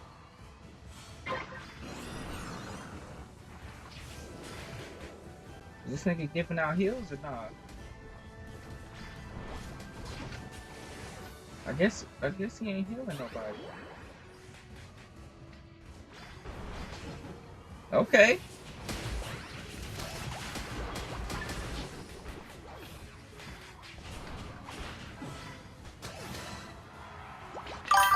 There you go, Gardevoir.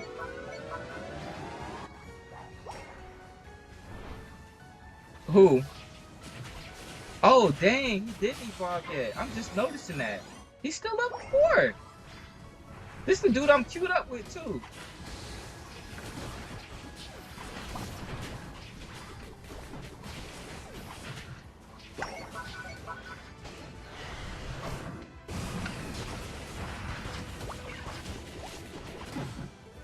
Boy, I couldn't do nothing. Dang, he just evolved. Okay, so that's why he probably wasn't healing.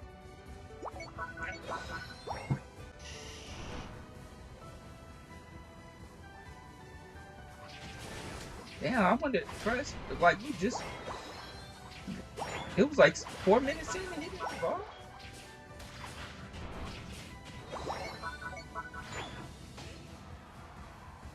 Yeah, they got you.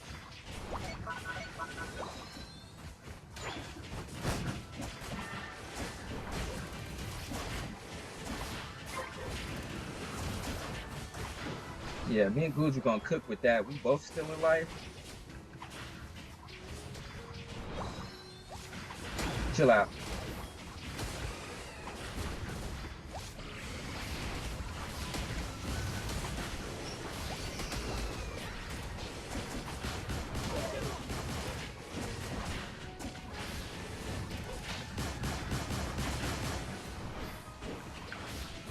Let's go, Goo. There we go, Goo.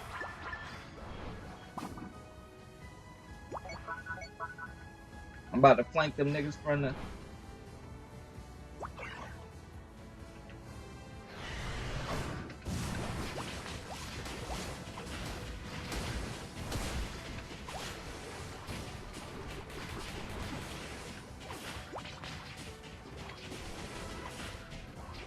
Yeah, you better run, nigga.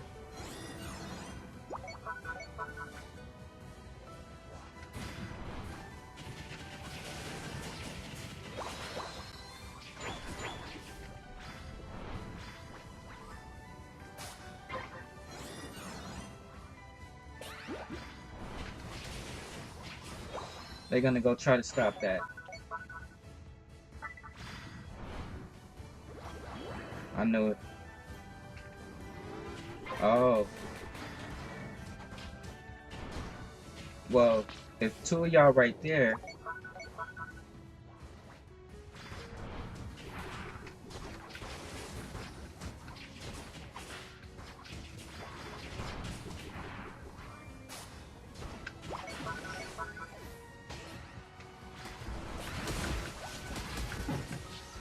Ooh.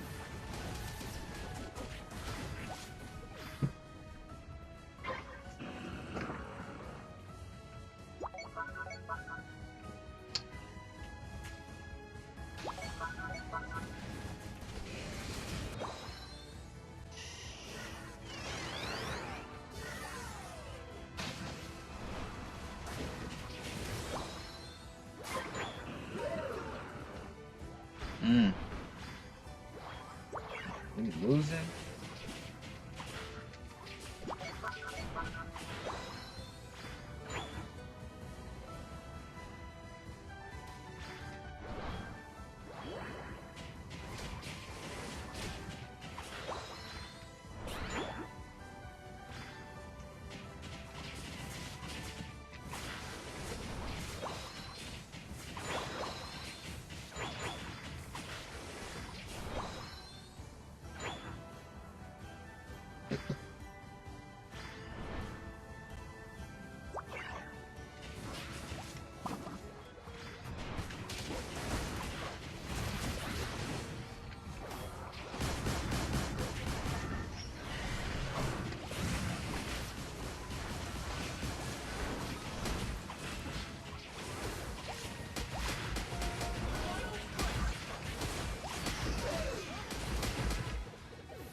Yeah.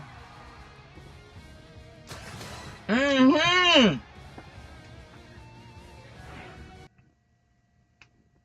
That Gardevoir.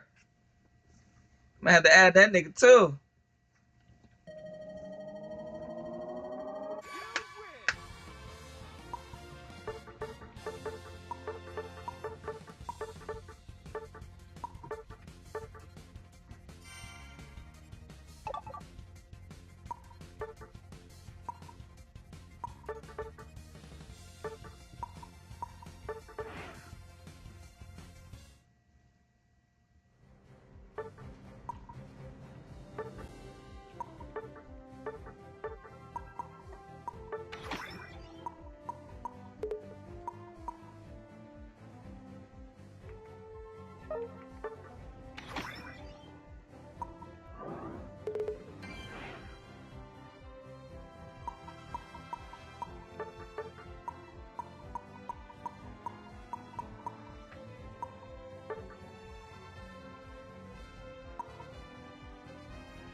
You win. What?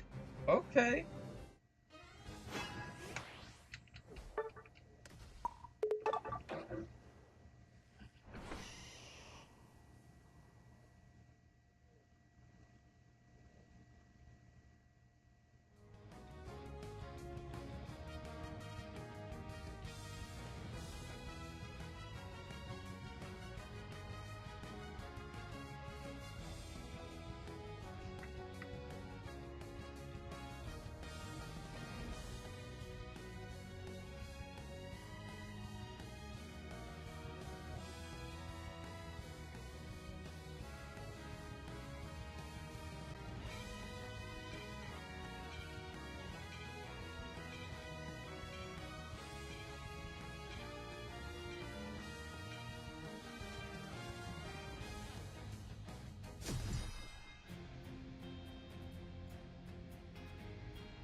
Okay, Jennifer Lopez.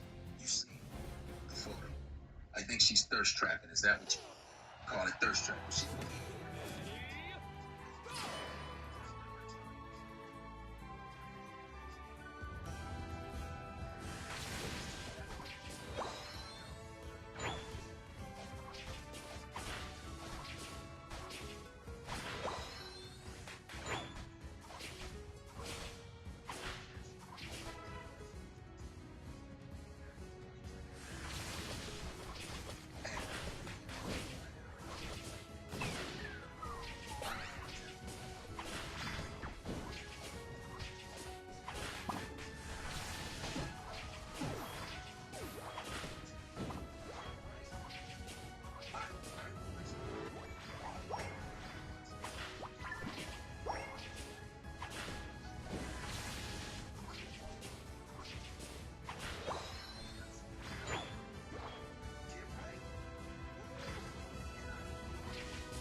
Just turn into a Machoke.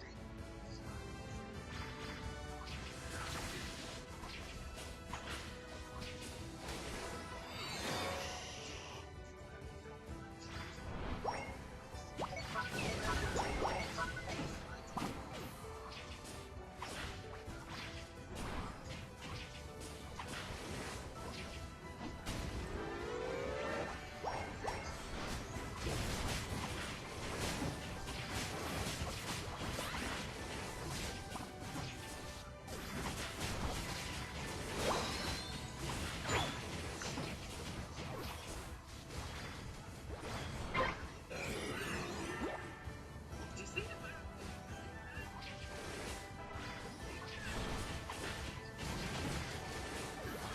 And look what she did.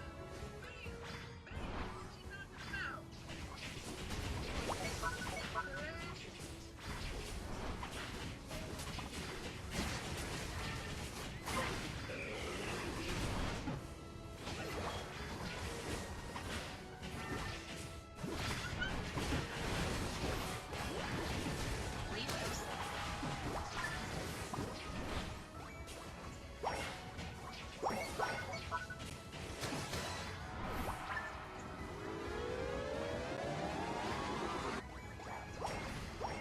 See the move?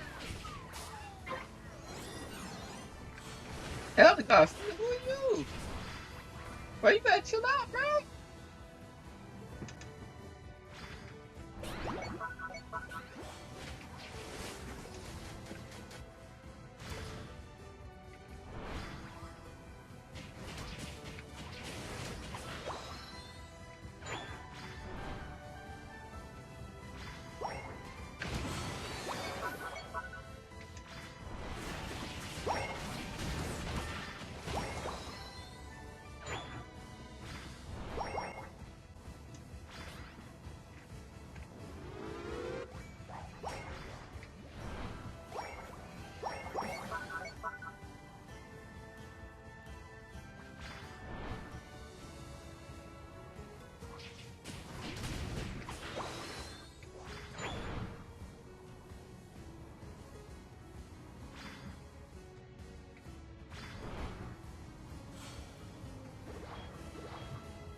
Okay.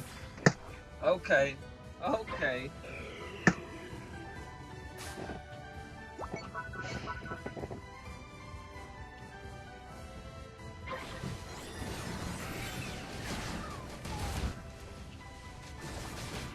Pack them up.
fucking out creaming him.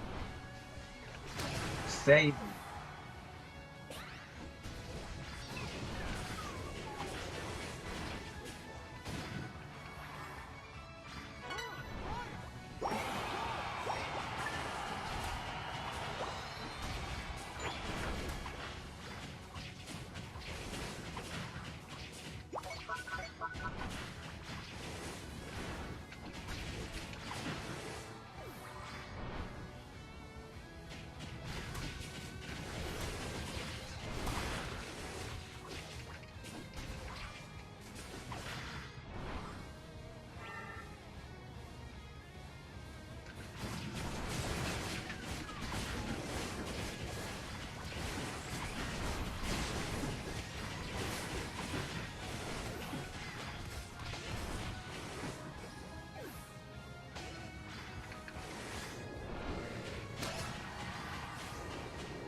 Fuck out of here! That's what I'm talking about. My nigga out creamy.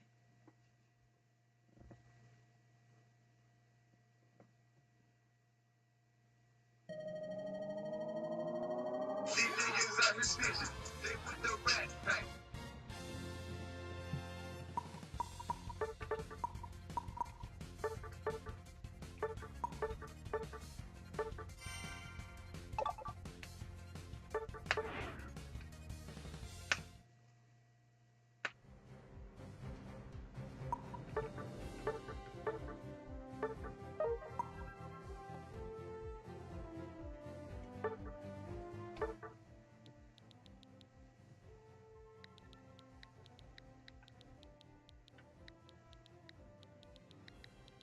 This nigga carrying me.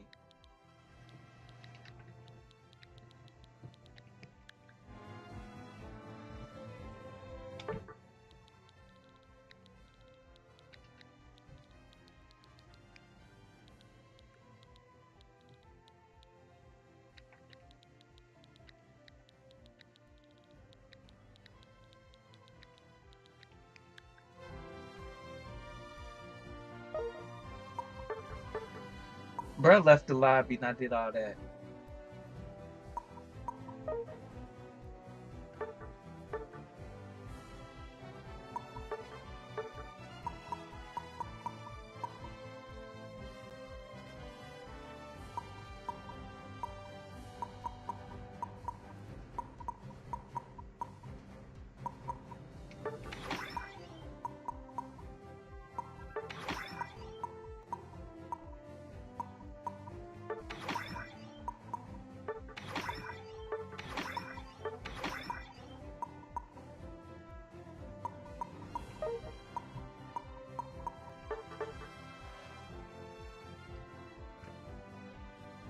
You see the viral video where this 9-year-old girl was caught stealing at the mall and two grown women snitched on her, and look what she does.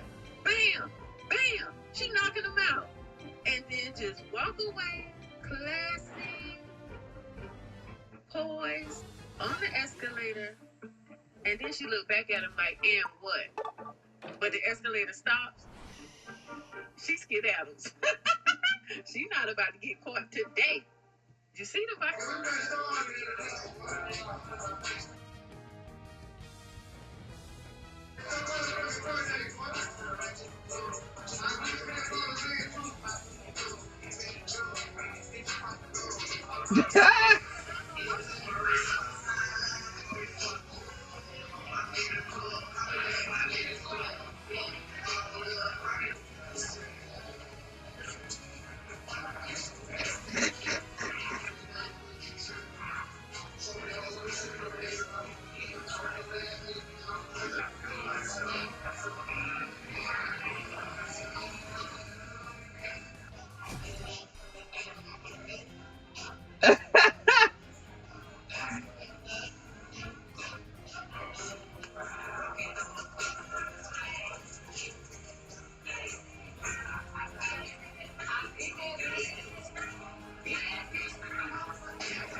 All right, let's go.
That motherfucking cat.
Bro, it's still a fucking officer, bro.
That's it.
The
final stretch.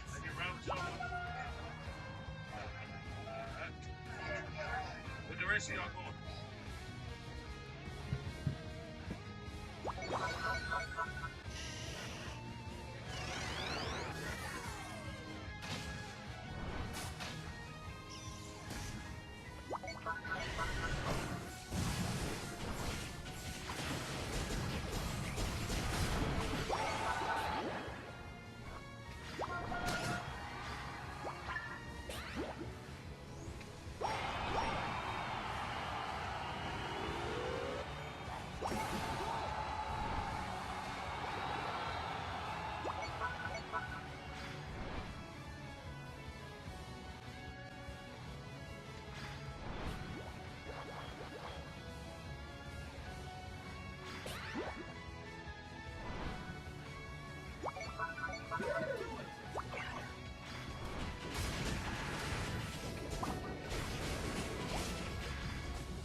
I'll go halfway.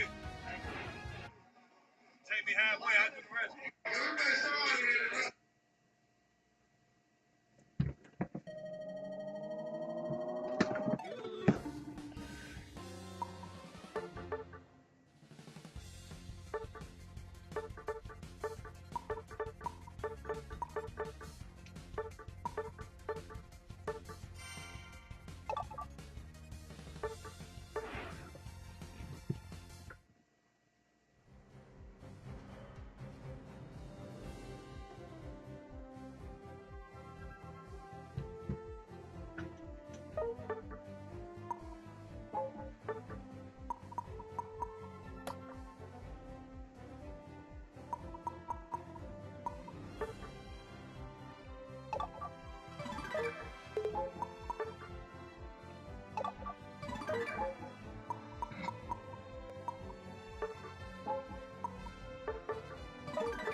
All right, I'm gonna call it right there.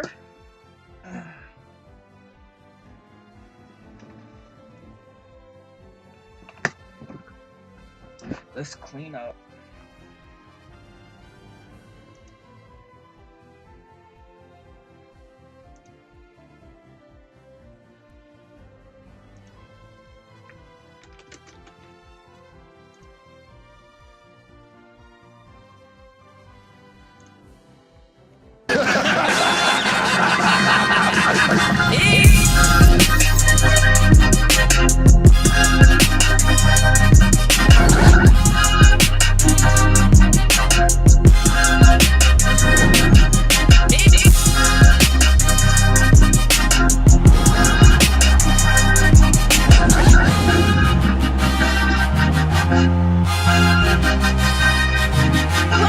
It is what it is. This episode is sponsored by Underdog. The app is an easy way to make some cash just by making picks on your favorite players. So y'all, I made a pick and I hit on a 19 times winning entry. So if y'all are watching and not playing, you're missing out. Make sure y'all sign up on the Underdog app.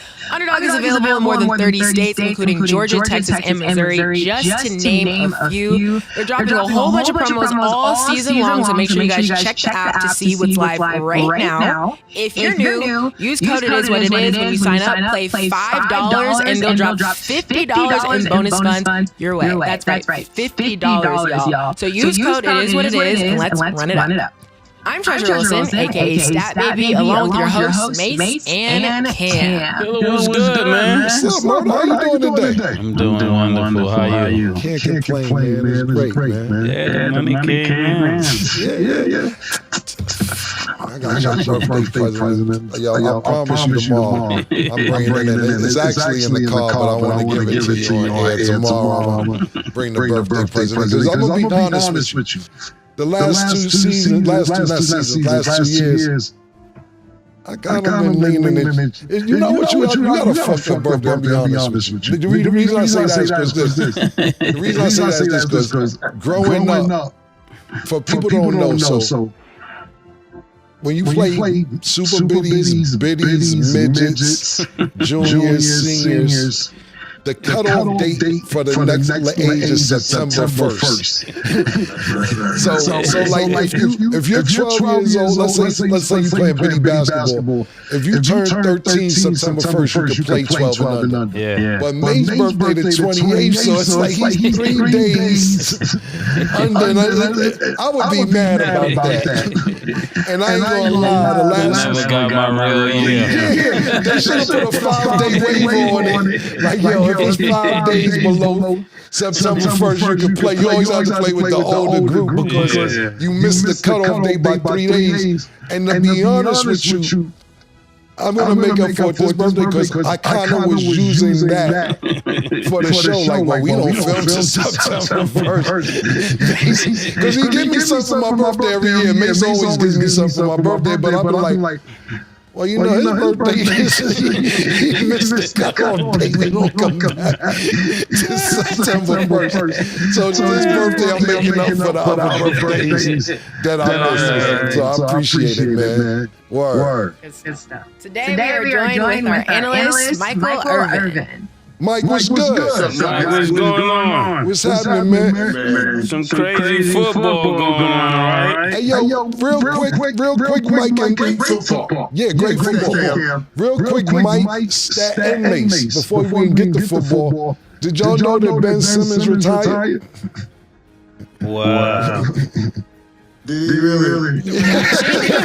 I thought he'd been retired. I thought he was just stealing niggas' money all these years. But he has officially retired from basketball, Mike. What do you think about that, Mike and Mason? I did not know that. I did not hear that. And I guess he probably wanted to creep away as quietly as he could. After how that thing played out. Can you imagine, though?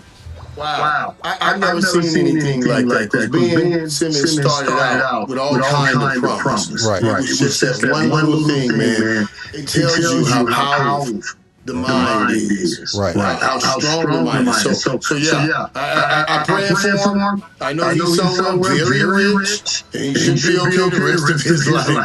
Wow. That's a surprise. Right. What you feel about it, man? Oh, man. I wish him well. That's all you got to say. That's all I got to say.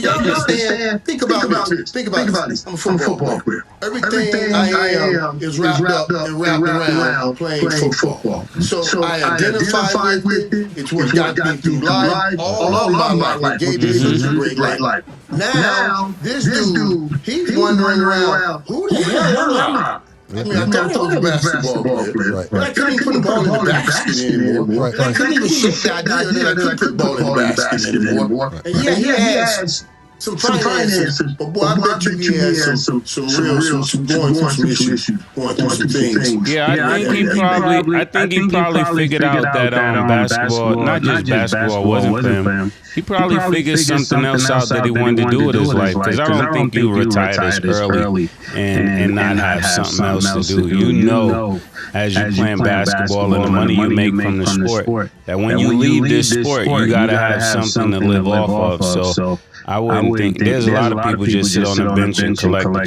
check. So he could have done that at least for 3 to 4 more years. But he did enough for that. He did enough for that. Exactly. And that's where I was going, Mike. I was exactly going at all.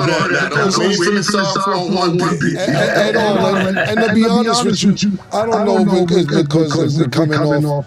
It's Monday morning, it's the weekend. I don't know what the fuck Mace wants to talk about. Mace called the Balenciaga Ben. He's a model. He's stealing money from the NBA.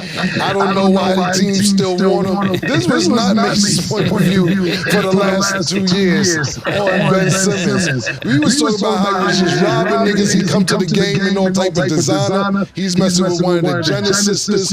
And we felt that he'd been robbing the NBA for a while. Now, I think Stat just told me he's been in the NBA 10 seasons. I don't know if it's 10 or 11 where you get your pension, but I believe he retired because he figured that he played long enough to get a pension at least. I'm not sure, but I wouldn't have retired just yet. Ben's money way past pension money. Ben's money.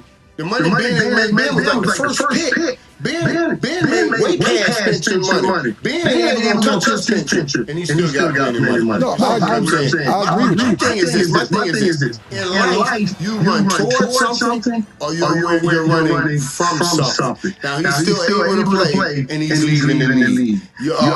Maybe you just talked about it, that maybe he's got something else to run to. That's what I'm thinking. I hope he does, because I'm telling you, if it's just something he's running from, that's a hard place. But what if he figured out he wants to model? He's always been looking in that direction, it seemed like. What if he want to be the first person that's like a 6'10" model? Mace, I don't know where you got that. You been dissing Ben Simmons for 2 years. You've been dissing Ben Simmons. I ran into Ben Simmons. We almost got into it. Me and Ben Simmons almost had an altercation. He didn't like the way I was talking about him. But listen, man, I got a job to do. And I'm not going to say and act like we ain't see you been stealing money. But like Mike said, about him playing, think about this, like Mike said. They were saying that if he got a jump shot, he would be the next LeBron. You got to realize, when he was in Philadelphia, he was a 3-time All-Star. Him and Joel Embiid looked like they were promising to take Philadelphia to the floor. Right, absolutely. He just couldn't shoot the ball. And one thing about it is, them Philly fans is tough, man. And them boys tough over there in Philly. And I believe not just him being discouraged, the fans discouraged him, and that took him somewhere else as well. Not only that, he did all type of games was being played to get traded. I remember he didn't want to play for Philly anymore, and he would start practicing with his cell phone in his sweatpants. And Doc Rivers had to kick him out of practice and all this shit to get traded. And then it didn't work out in Brooklyn, and we just seen a landslide ever since then. I think it's the right thing to do instead of stealing a person's roster spot and a couple dollars that they can get. Yeah. I'm just hoping he has some peace with it. Whatever he's doing, I hope he has some peace with it. Now, also, being modeling or being doing movies, when I used to do Best Damn Sports Show, my good friend John Salmon, he used to try to do movies, and I was doing like the longest yard then, and we were doing the show together. And John would come in my dressing room, and I'd be like, Negro, ain't nobody gonna hire no 7 foot out doctor. You know what I'm saying? Who else you gonna have around you? You see what I mean? So it's just hard for even being, if that's the route that you trying to go. I know he likes me and all that stuff. I do want to add, so he didn't officially retire, and like since he was drafted in 2016, we do know that he's went through a lot of injuries, so that's why I understand kind of his mindset that's like, okay, maybe it's time for him to go into a different career, maybe he should model. So hopefully he does figure that out, because I mean, you guys did give a really nice answer, but like he has only played like 18 games last season, like his time. Japan ban. Right. How much they give him, man? Because Still said he's still out. Bro, one season got like 20 million. He's stealing, bro. 20 million and making 2 points? Yeah, the 6'10" and can't make a layup, bro. That gotta be mental, though. Yeah. What I'm saying, It gotta be like, for real. It gotta be mental. Listen. When stuff like that, if you can't put that ball in that hole, in the hoop, do you know what other kind of problem you can imagine Ben Simmons having? Putting things, you see what I'm saying? That's what I'm talking about. He ain't putting nothing in nothing. Ain't nothing working. If he can't put that ball in the basket, I'm taking from Mike is Mike saying he can't even put the dick in the pussy pause. That's what I get from what you're saying, Mike. That he can't put it in no hole. Mike said he can't put it in no hole. Mike, you wild today, man. It's too early for that, Mike. It's all ego. If you ain't got none of that, what you think you got going on? Yo, fam, imagine this nigga about to get some pussy and she be like, man, this nigga, you're not putting it in the basket. You're missing all hole. She said, tell you what, baby. If you can shoot this in the garbage can, you can have some. Yeah. No, Mike, pause. Mike saying is imagine when he go to insert, pause. He missing the whole He can't put it in the basket nowhere. Oh, man.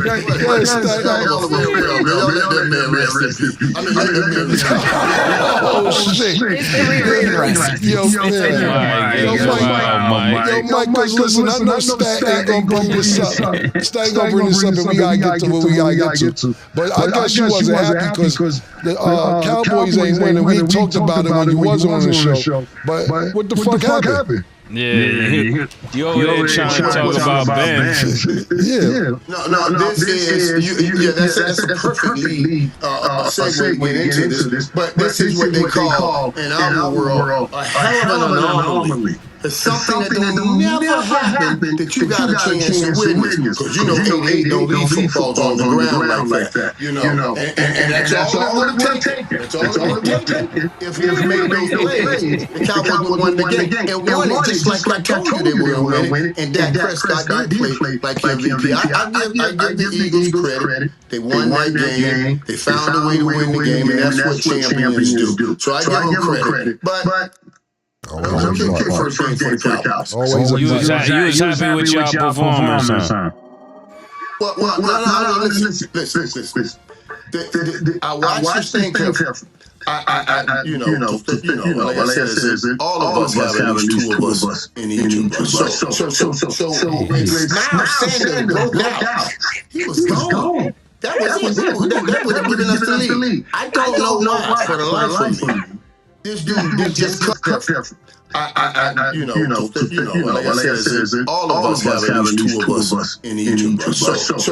So when Miles Sanders broke out, he was gone. That was it. That would have given us.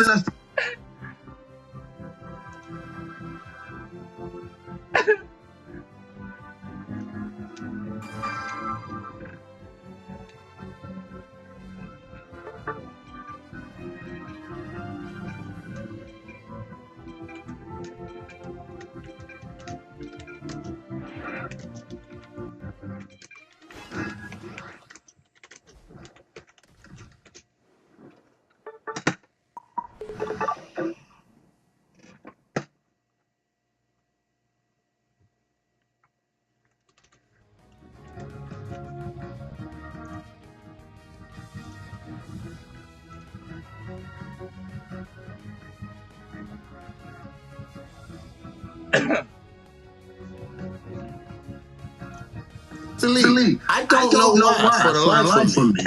This dude just cut back. It was a one-on-one race. If a guy's coming up on one side, all you gotta do is cut. You kill the angle, he'll never touch you, never run you down. And then a few plays later, when he fumbled, it was hard to keep that old Fort Lauderdale Mike quiet. He started talking about his conspiracy. Miles of double agents. Stop that mess. See what I'm saying? I had to come back to reality. But if Miles Sanders would just made that one cut,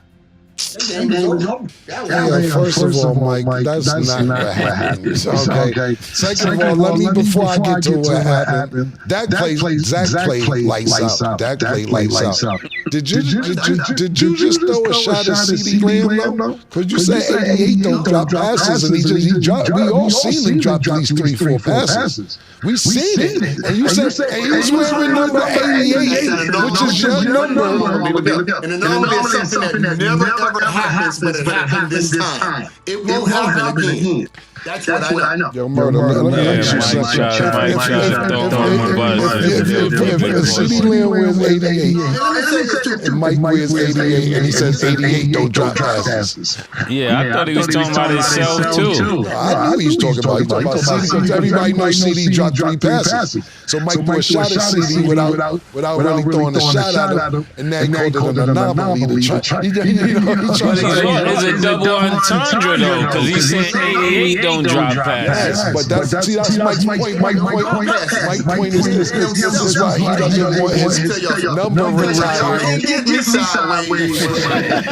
Yo, Mike. Let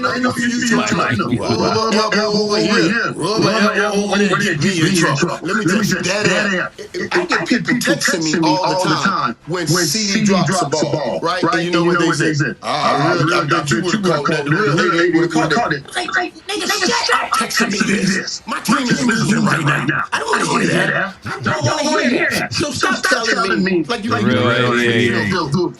Then why be the real 88? Why be the real 88, Mike? Why be the real 88 then?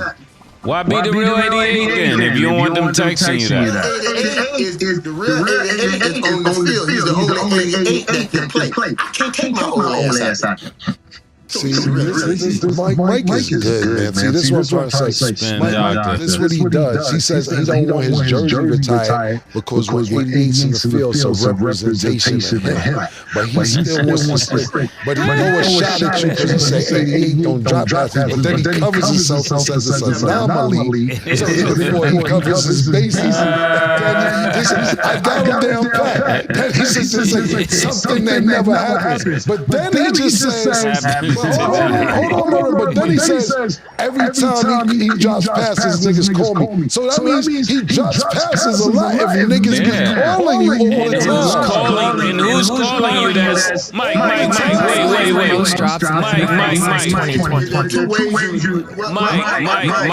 Mike. The man has more drops than anybody since 2020, Mike. No. CeeDee had 6 drops last year. One of the fewest guys. Go ahead, pull up the stats. Since entering the league, he says he has 35 total drops, the most of any player in that span. CeeDee Lamb. Yeah, since I'm talking about last year.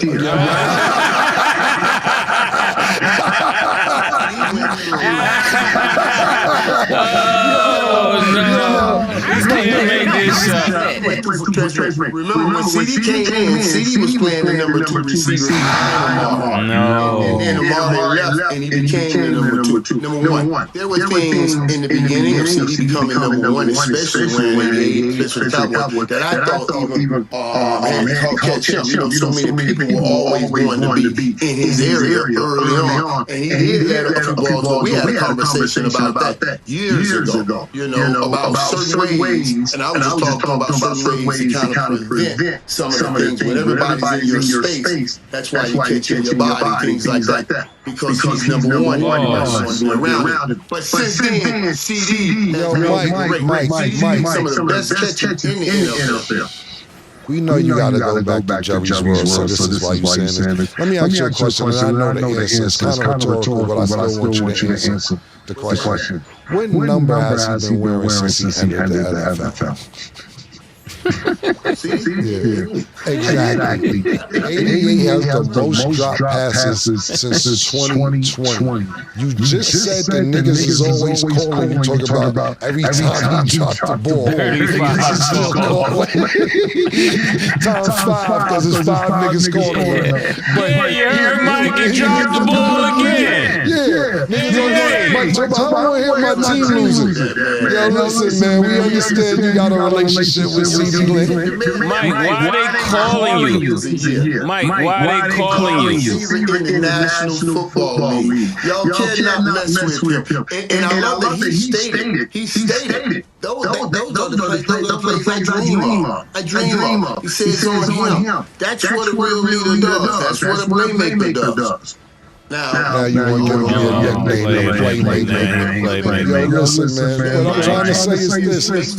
Listen, Mike, let me tell you something, right? Let me tell you something. Mike, they can see you like Cam used to tell me, man. No, we can see you. First of all, let me tell you something, right? What's that? If Mason's walking and I accidentally trip him, I'm gonna be like, yo, you know what, Mason, I'm sorry. I tripped you. I can't be like, yo, why you walking like that? Yo, what are you talking about? He took accountability. Yeah, we see you drop the passes. You better not say nothing else, but it's my fault. You better not say, well, if Dak would have put a little more zip on it. If Dak, now we see you, nigga. You talking about he make accountability. He had no other choice but to take accountability, Mike. And now you not taking accountability. We start the season off with you saying you have to take accountability. That's how we start the season off. And then you're not even taking accountability, being a fair analyst. Because I told you this was an anomaly. We get it. You don't become the top receiver in the NFL with drop. He is not the top receiver. He's not the top receiver. He's not the top receiver, Mike. He's not the top receiver, bro. $35 million a year and 35 drops since 2020, Mike. Most of that time spent. Is he better than Jamar Chase? He's a top 3 receiver. No, come on, man. No, he's not better than Jefferson or Chase. Cut it out, man. Cut it out. You got to stop this, Mike. He's not better than either one of them. If you go Jamar and Justin and Jamar, then you got to go CD after that. So that's what I'm telling you. I'm gonna take Puka Bear out with the Rams before CD right now. What's my nigga name? I'm taking Puka Nakua, nigga, over CD, nigga. Yeah, I'm going Puka Bear applause over CD, nigga. Yeah, listen. Secondly, what I say, because I know we got to get to the game that happened last night. I know one thing for sure, two things for certain. That nigga Jalen Hurts had all day with no Michael Parsons. That nigga was skipping, he was waving to the crowd. Before every pass, he was doing all type of shit, dancing. Then he was scrambling. He had the most rushing. He had more rushing yards than Saquon Barkley. He had more rushing yards than Saquon. No, my good niggas was doing whatever they wanted to do. Deliver that. You know, I like the way you're trying to deliver that. I like that. You know, that ain't a fact. That ain't a fact.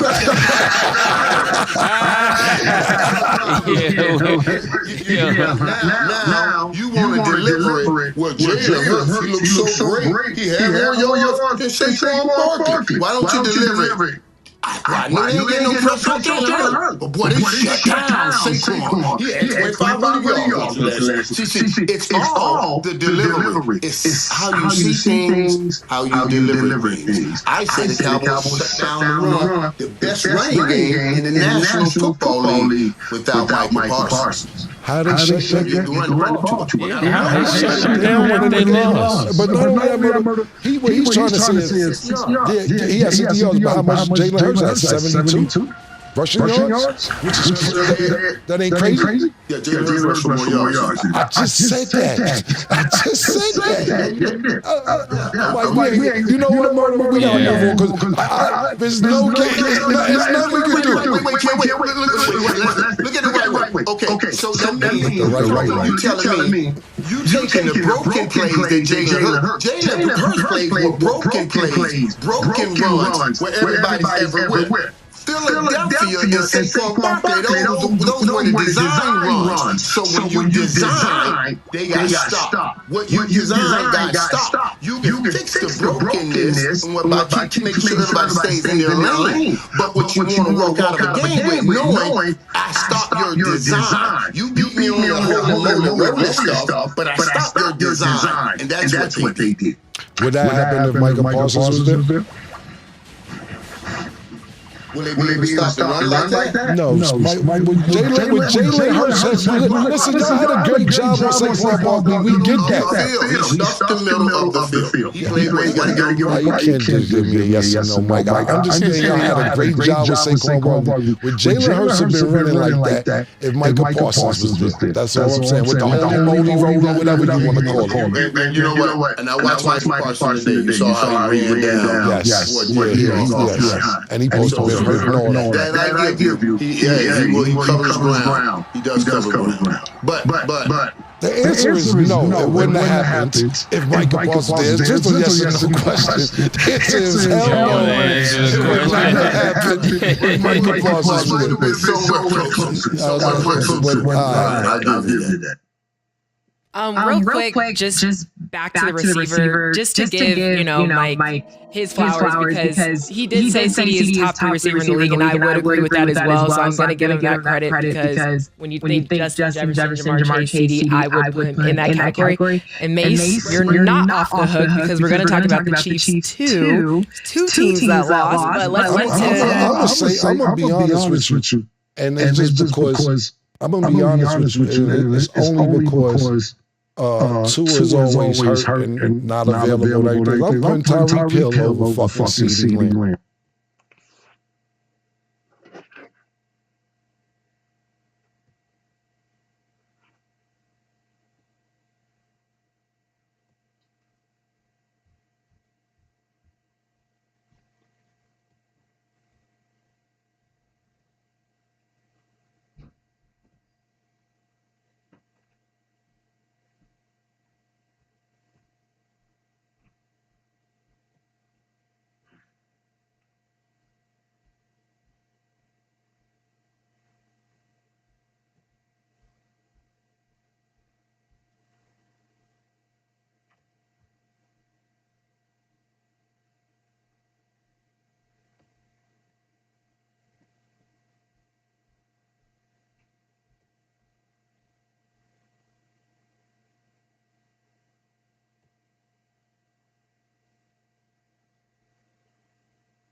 Lamb when he has a good, decent quarterback. And when Tyreek Hill has a decent quarterback and his quarterback is available, nobody can refute that on this show. Yeah, so he can sit and say that absolutely all he wants. Tyreek Hill, when he is healthy, when he has a good quarterback and they on the same page, he is a top 3 receiver. CeeDee Lamb can go right behind him, pause if they want. Wait his turn. Exactly. And that's a fact, Jack. What you think about that, Stat? Florida native? I mean, I think Tyreek Hill is great, but we're also going based on the situation. We're saying if Tua was in the best health, and we know that he hasn't been playing how he should, so we have to you know Tyreek is like that.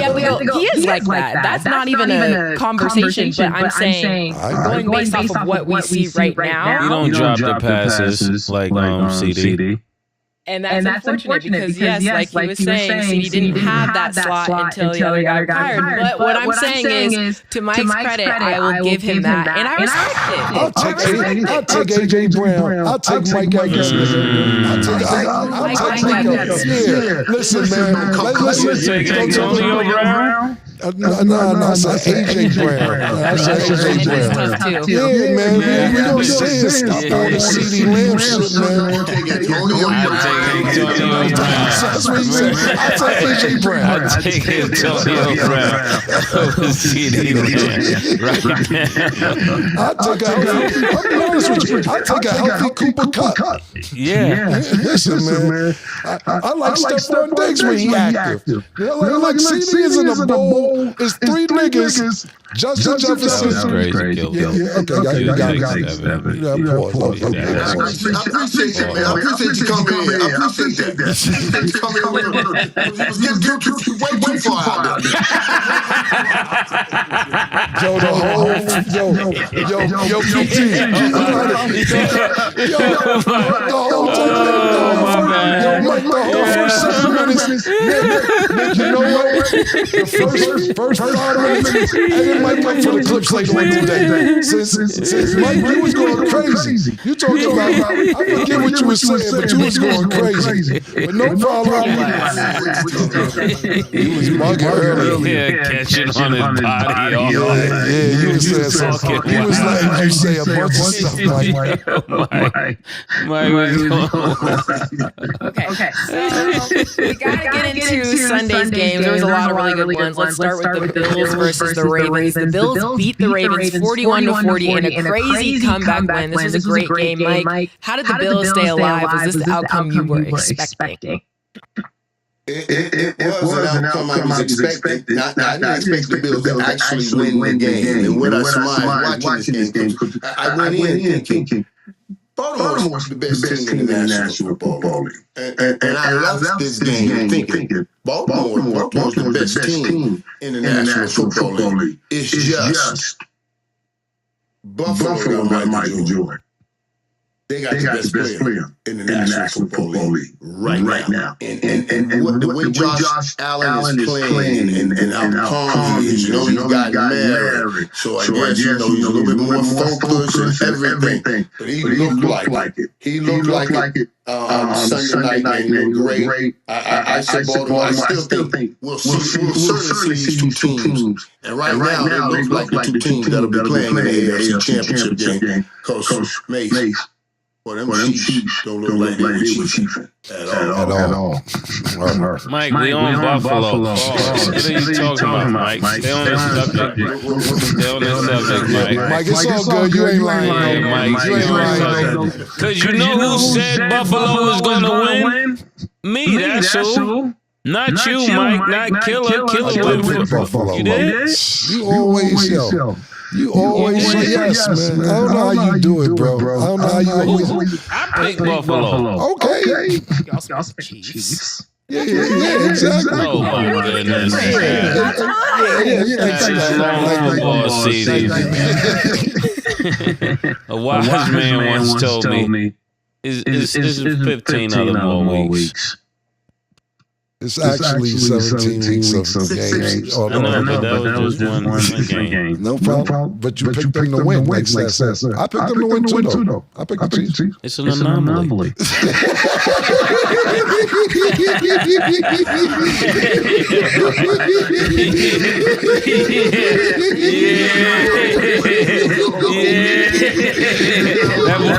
That boy fast, man. He's fast on his feet, man.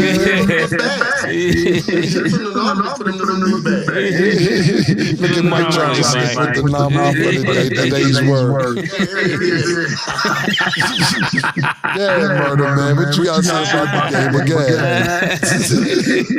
That was good, though. Yeah, I'm going to rest on that. It's an anomaly. Yeah. What would you say, Killer?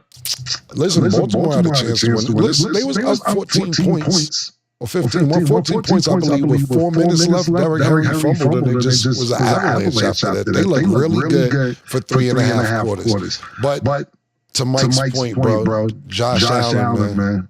Josh Allen is like he said, I don't, and it's Patrick Mahomes looked good. He looked decent. But this is almost looking like it. And it's been some years, and we can't say nothing until at least Josh gets a couple rings. Yeah. But between last night's game and the last couple seasons, even though I know that they didn't get to the Super Bowl, it's kind of like when Michael Jordan was passing Larry Bird and Magic Johnson, because it was Magic Bird and Larry Johnson's league. They like, yo, the new nigga, he coming up, man. It's taking him some time. But he's on the rise, man. 394 yards, 2 passing touchdowns, 2 rushing touchdowns. The kid is really amazing. And then what's most incredible to me is that not really, I wouldn't use the word incredible. Was last season when they said, well, Stephon Diggs is going to safety blanket, he's going, what's he going to do? Well, he went out and won the MVP. That's what he did. And last night, it looked like he was the guy who was the reigning MVP. So much credit to Josh Allen in Buffalo, but I would say it's more Baltimore giving the game away than actually Buffalo winning the game. That's what I would say. But these two teams look really good. And I can't disagree with what Mike said about them maybe being in the AFC Championship, especially how poorly my Cincinnati Bengals played. They won the game, but they looked terrible all day. Especially I don't know if we'll get to that today, but the Browns missed field goals and everything else. Cincinnati might have lost, but these two teams look spectacular. And Josh Allen looked like the reigning MVP that he is. Okay. Now let's get into... Go ahead, Mike. You brought up something when you talk about Josh. You know, I remember when they had Stephon Diggs, and I was on air somewhere, and I was like, I couldn't believe it. Like, everybody was telling Josh, think. And I said, why everybody keeps that? Why do they do that? I know he's sick of that. He has to take control of this team, because to me, it makes it look like everybody saying, you're a dummy. But then they got rid of Stephon Diggs. And I'm telling you, this dude's different. He was always, that's a great analogy you use, using Michael Jordan when he had to get past Magic, Bird, and Detroit. Yeah, Isaiah. Detroit. Right. Isaiah, no. And right now, Josh has to get past Patrick Mahomes. But right now, he's the best man in the league. He's him. Yeah, 7 different receivers for over 20 yards. And not only that, for how big he is, pause. He can run. Actually, you know, he had I'm not saying there was a lot, but 30 yards rushing. The kid's a big boy, man. It isn't like he's agile like Lamar Jackson or Patrick Mahomes. He gets in there and runs you over. He almost has a Derrick Henry mentality when you try to come tackle him. He's not sliding like that. He's coming and run you over when he starts running the football. So he looked really good last night. When y'all see the thing, they say you can't with it. Lamar, I love him. But here's the issue. Always with Baltimore in tight games. something goes wrong. Something goes wrong. Something goes down. Last year, Mark Andrews dropped the ball. This time a fumble. You get in those games when it gets tight, something goes wrong. Now, even though after they fumbled, Baltimore still got that ball back. And they needed to go get a first down, and that's where Lamar has to rise up and do the Josh Allen. Josh Allen will not let his team lose every crucial play they needed. He made it. Oh, man. I hear you guys, but I don't agree with either one of you. When it comes to Josh Allen, I'm looking at him like he's the same age as Pat Mahomes. It's not like he's a young nigga coming up. Patrick Mahomes already won the championships and he's the same age. In fact, Josh Allen is older than Patrick Mahomes. Did you know that, Mike? Yes. But Josh came a different route too. Josh came in as a project in a way. Very gifted, very talented. More of a runner than a quarterback. And just like Lamar, he's learning how to play the game from the pocket and run when he has to. That's what's making him so dangerous. Lamar looked phenomenal too now. Lamar looked phenomenal. Lamar looks like he's so in control of the game and his team until it gets down to those tight moments. You have to make those plays. He had to get that first down. And then I don't know the last play. Remember, he walks up to DeAndre Hopkins on the third and 10, and then he throws an in route, and they're like a yard short. Why'd you walk up to him? If you want to walk up to him and you tell everybody I'm throwing to him, you got to tell him, Joker, make sure you get past the marker. Because we don't have another play. We got to punt after this. So, yeah, it's just those crucial things that they mess up every time Baltimore does. And guys like Patrick Mahomes and Josh Allen steps right in and sends them home. They have to overcome that. Yeah, he did the same thing in the playoffs last year. If you look back to it, it was the same.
Toya.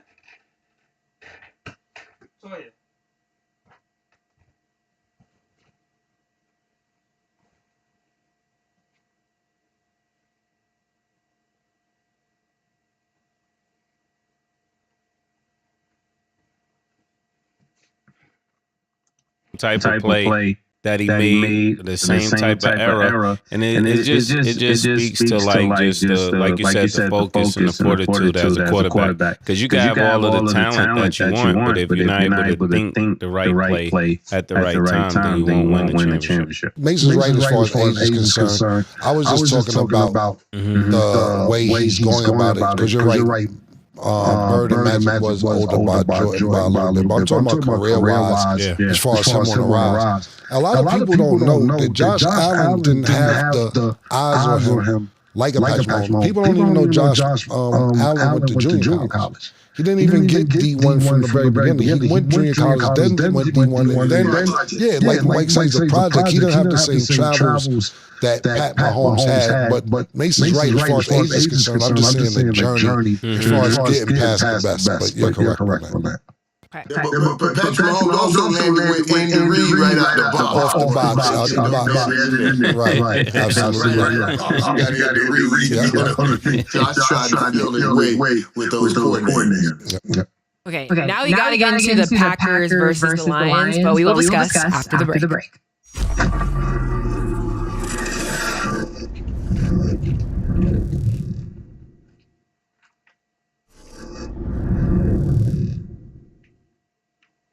Hey, yo, what's going on, everybody? New York and the Tri-State area and all surrounding areas. Make sure you come out October 9th to my first comedy show, the Killer Comedy Show. Yeah, October 9th at the Beacon Theater. It's going to be crazy. Corey Holcomb, D-Ray Davis, Tony Rock, Jay Farrell. It's going to be crazy and more. October 9th. Get your tickets at Ticketmaster, the Killer Comedy Show.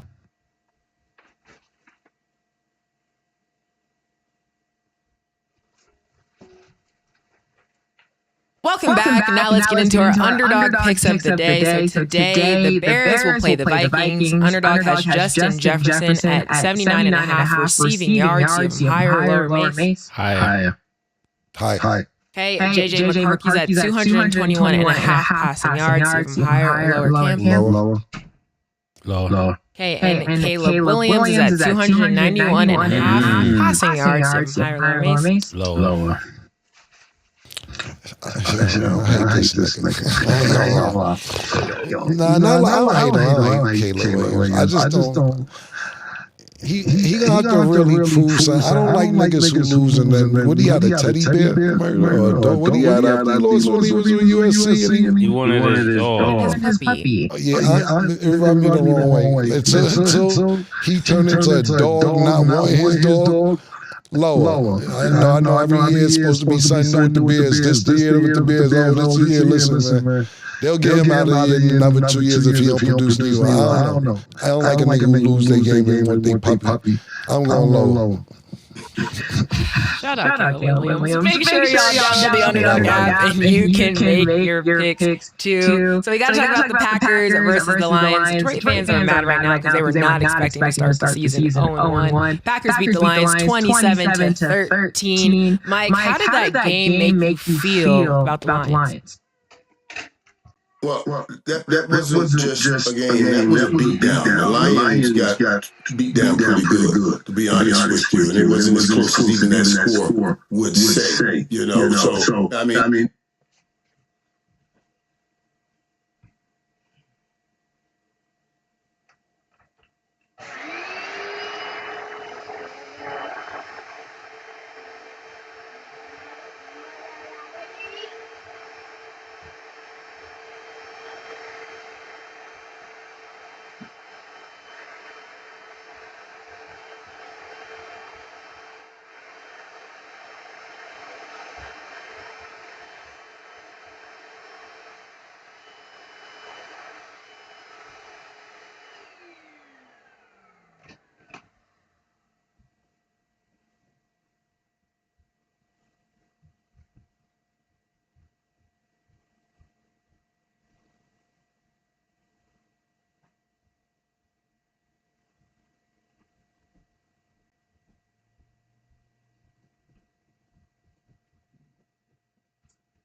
Nonsense.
It's late, but I'm trying to clean the house. If y'all don't have one of these, this little, what would I even call this? I don't know, like shampoo things. Get one. Get one. It smells good. Just clean the couch off because you know my son he goes crazy with the food, but just clean that off. Straighten some stuff. I need to get I think I'm gonna get some cute shelves and put them right here. I remove that table, but I gotta figure this out. How to place this stuff. I'm about to clean up finally down here. I ain't cleaned up down here in a couple months. It may not look that dirty, but it's just not to my standard. So I have some straightening to do. So I'm gonna be doing that tonight. Then go upstairs and clean the first floor while my son is asleep. About to shampoo this whole carpet down here and then do the first floor, and then tomorrow I plan to do the second floor. So that's what I'm up doing late at night. It's late, but I'm trying to clean the house. If y'all don't have one of these, this will look. Alright. And they stayed in the backfield. They stayed all over Jared Goff. And it was, Michael's my very good friend. It was hard for me to watch them have that success knowing they stole that piece from us like that. So I understand that. I had to do my job, I had to do I really do. They got so much speed offensively. They move the ball down the field really look good. I watched the games today, and I'm watching. I'm like, okay, I like to see who do I think was the best team on game one. You know what I mean? And when I first saw Green Bay, they were in their category till I saw Baltimore go up and down the field. But Green Bay, I thought they looked good. And yes, you can see what Michael Parsons wanted to make a difference. And it's so funny that Cam brought that up earlier, because that's exactly the kind of play Michael Parsons made, where he ran down the quarterback from behind. Yeah, you know what I mean? Because he's just the beast. He's that cheetah or that Lamborghini Dion talked about in that documentary. Yeah. Sealed the deal. Are we ready to say that Detroit is not the team we thought they were going to turn into, or is it too early to say this? I wouldn't say that. Well, it might be too early. Let me tell you what. It's too early, but I'm telling you what has to happen real fast. Hey, that offensive coordinator and that offense gotta get going. They don't look like anything. They don't look anything like what they look like under Ben Johnson, who's now in Chicago, and trying to handle Caleb Williams. They gotta get that offense going. They just don't have the talent. They don't have the defense to stop teams like that all day. Yeah, I think to be honest with you, like I've been watching a lot of different analysts, and a lot of people, I'm not going to say a lot, but it's a handful of analysts that have Jordy Love winning MVP this season. They're saying this is going to be his breakout year, especially when Michael Parsons coming, not just Jordy Love, but Green Bay as well. I think this was a real statement game for the division. Saying, yo, okay, Detroit, y'all been doing your thing last couple of years. We're going to get back to who usually runs this motherfucking division, which is the Green Bay Packers. And that's how I took this game as a statement game. But what Mike just said, it's clear that something's not clicking right on offense. They didn't get a touchdown to the fourth quarter. They didn't have a touchdown for 3 quarters, and they haven't got the touchdown. The game was over by that particular time. So to me, this wasn't necessarily about Detroit is over for Detroit, but Mike hit the nail on the head. You got to do something fast, because I think Green Bay is here to take the division back, and they made a statement saying, okay, this is what we're going to do. As well as Jordy Love, we got to think about this. Aaron Rodgers was up in arms when they drafted Jordy Love. This was part of the reasons he wanted to get out of Green Bay. Y'all never get a receiver for me. You always draft another player. I never get this. But somebody, the people who drafted Jordy Love seen this day coming. You don't draft a quarterback all the time unless it's a Cam Ward situation where they come in and play right away. If you drafted somebody behind Aaron Rodgers, it's a plan for a succession plan for him. And this is the season that a lot of people saying this is why they drafted Jordy Love. And yesterday it kind of looked like they were right. We'll see what happens later on. But I think Green Bay is here to take the division back, but I don't think it's necessarily over for the Lions just yet. Okay. And Aaron Rodgers led the Steelers to a 34-32 win versus the Jets. Mike, what did you think of Aaron Rodgers' Steelers debut and the game? I thought, man, the agony of the Jet fan and what they must endure. Because Aaron Rodgers looked like the Aaron Rodgers they had been hoping for 2 years. The last 2 years. And I mean, he was throwing off, you know.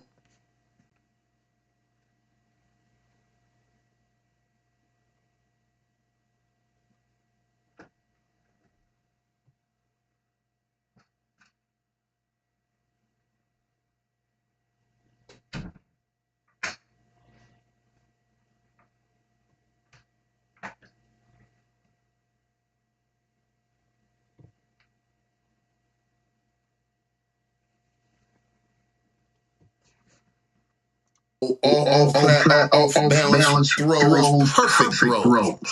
You made some great throws, 4 touchdowns, and play a great game. Pittsburgh looked like I wanted them to look when I told them, go get Aaron Rodgers. You got now somebody that really knows how to control an offense, and you add a running game to that. He's throwing that ball out to Jordan Flats, man, and I'm telling you, Pittsburgh will be in the hunt because of Mike Tomlin. And because of Aaron Rodgers. Aaron Rodgers, he won't have to throw for a trillion yards, but he'll play efficiently, he'll play effectively, he'll give you touchdowns and not turnovers, and you give Mike Tomlin that, he can do something. Yeah, I'm not gonna lie. I like the way that Aaron Rodgers looked. We definitely was expecting this in New York. But I was more impressed, I'm not gonna lie, with Justin Fields. It seemed like he came to play, and he looked like he probably made the Steelers regret not getting rid of him. He could have been a good QB too. Well, what I'll say is this. To me, this was a revenge game for both teams. You got the quarterback who was quarterback in the Jets last year, quarterback in the Steelers, and you got the quarterback who was quarterback in the Steelers, quarterback for the Jets. Mason's absolutely right. Justin Fields looked really great. 2 rushing touchdowns, one rushing touchdown. To me, the best 2 games to me that I seen yesterday was this game that we're talking about. And that Tampa Bay Atlanta game was a great game as well. That was one of the best games for me yesterday, outside of what fucking Buffalo did. But yeah, Aaron Rodgers looked great. And that's what you get when you have Aaron Rodgers and Mike Tomlin. You get 17 points in the fourth quarter when you need 17 points in the fourth quarter to win. And Mike said it best. You don't have to feel sorry for the Jets fans because, to be totally honest with you, Mike, we disrespect, and not us on the show, but us on the show as others, the Dallas Cowboys, the New York Knicks. And the New York Knicks haven't won a championship since 1973. The Dallas Cowboys, I stuck up for you the other day, man, Mike. You wasn't here. Me and Arabia got into it. Me and I got the fuck into it. Yeah, we got into it because she sit there and tell me how Cowboys ain't doing this and Cowboys ain't doing that. And Jerry Jones this, Jerry Jones that. Now they gotta remind you, I'm fresh off the documentary. So you know how I'm feeling. I'm like, yo, stop acting like y'all the creme de la creme of the league. Y'all ain't won a Super Bowl since 1991. So Dallas got more recent Super Bowls than you got. They won 3 Super Bowls since the last time y'all won a Super Bowl. Well, the organization with this, and she talking about the organization was making moves. I said, no, stop with the organization shit, because this nigga took $180 million and flipped it to $13 billion. Yeah, I'm taking quantity. Y'all taking quantity over quality care. I said, well, listen, check this out, Arabia. I'll tell you this much. Y'all just got new owners. Y'all had a mouse in the house because then Snyder was a pervert. He's in there groping and doing everything else he wanted to do. up in that organization, and now y'all got a new owner for the last 2 years, and now the organization is the creme de la creme. Nah, y'all had a mouse in the house, and he was a pervert at that. So stop acting like they doing crazy shit over there. Cal, I had your back, man. I just wanted to let you know that. Hey, you should have did what Maze did to me when he just threw it back on me. You should have said, Daniel Steiner. He was after quantity and not quality. Yeah. But I'm going to leave that alone. I just let you know I was sticking up for you. But the reason I brought all that up anyway is to bring up the point that we talk about the Cowboys, we talk about the Knicks, and these organizations. The Jets ain't win since Joe Cool, since the 60s. So don't feel bad for them. This was been going on for 82 years with the Jets. Yeah, leather helmets. Yeah, they had leather helmets on the time that they won. Joe Cool was down there with the fur on Broadway. Listen, man, the Jets, this is what the Jets do. The Jets have not won. They had probably, as much as we disown these organizations, the Jets have won nothing since 69, bro. I think that's the year after Martin King died. I was torn tonight, though. It was Aaron Glen's debut. And you got Mike Tomlin over there for the first time with his quarterback. And you got it right, man. Justin Fields played, I thought, a hell of a game. I thought he played a hell of a game. And you can see where you give that time. You can see where he looks much more mature on the football field. You remember what he looked like in Chicago? And now, what he looks like here, he looks like, okay, I know what I'm doing now. I belong in this league. I think he'll do some good things in New York. Yeah, sometimes everybody's not going to come out the gate and be that type of quarterback. You know what I'm saying? So I thought he looked really good. And it was a shootout, man. It was really a shootout. So. You know, shout out to the Jets, shout out Justin Fields, but it's not about them. It's literally about the Steelers, y'all. This terrible towel is pink. I'm going to keep it cute because it's the first game we get it. I'm late there. Cam said last week, he said, the thing about football fans, they have the whole week to bask in our glory. So I'm going to take that right now because, yes, I know last season I was saying a lot about Aaron Rodgers. Game 1, I feel good. Last season, now I feel great, okay? 4 touchdown passes, and we even had some really great off-season pickups with Jonnu Smith and Jalen Ramsey with the hit against Garrett Wilson. So we're in a good situation. Our defense was a little slow. We have some things to work on, but it's great. So I have the whole week to be happy. Sorry, Mike. Sorry, Mace. Y'all teams didn't win, so I got this today. That was the only person on the show saying, we do not want Aaron Rodgers. Yes. For 2 years straight. Yo, Mike. It's a new day. It's a new day. It's a fact. And not only that, your terrible talent ain't even the right color. It's pink. It's my favorite color. Special edition.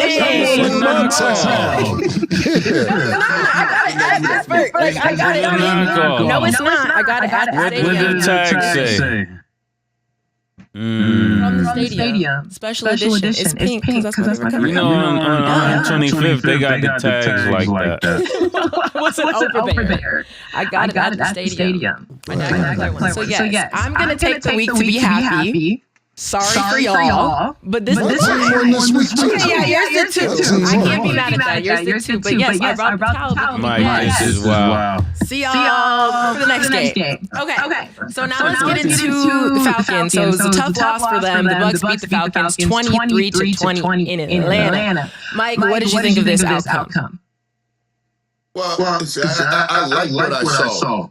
And with Atlanta also, I thought that was a great game. I think experience wins this game. But that Atlanta group, that talent, young group of guys they have, man, you give them, I should give them this year to play together, and then watch as they come on starting next year in a big way. But it'd be interesting to see also what happens with Tampa this year, and what Baker Mayfield, how far he can take them. Yeah, I'm never happy when Atlanta lose, but they lost to, Florida team. I gotta go with that at this point, I saw a few of the guys while we was, going to the game. And it just looked like that Tampa Bay is going to be a better team. They're going to be a better team. I think last year they came short. I think this year they get a little further than before. I don't have much to say about Tampa Bay. I think this was, like I said, this is my second favorite game of the day. We actually seen, you know, we sit there and think about Baker Mayfield, right? He coming out, he's this arrogant kid coming out of college.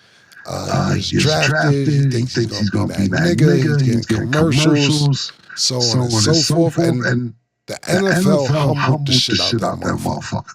The NFL will humble you, man. And that's why, you know, not to jump from one person to the next, but think about this, man. If he didn't get the right opportunity, not talking about Baker Mayfield, talking about somebody like Geno Smith.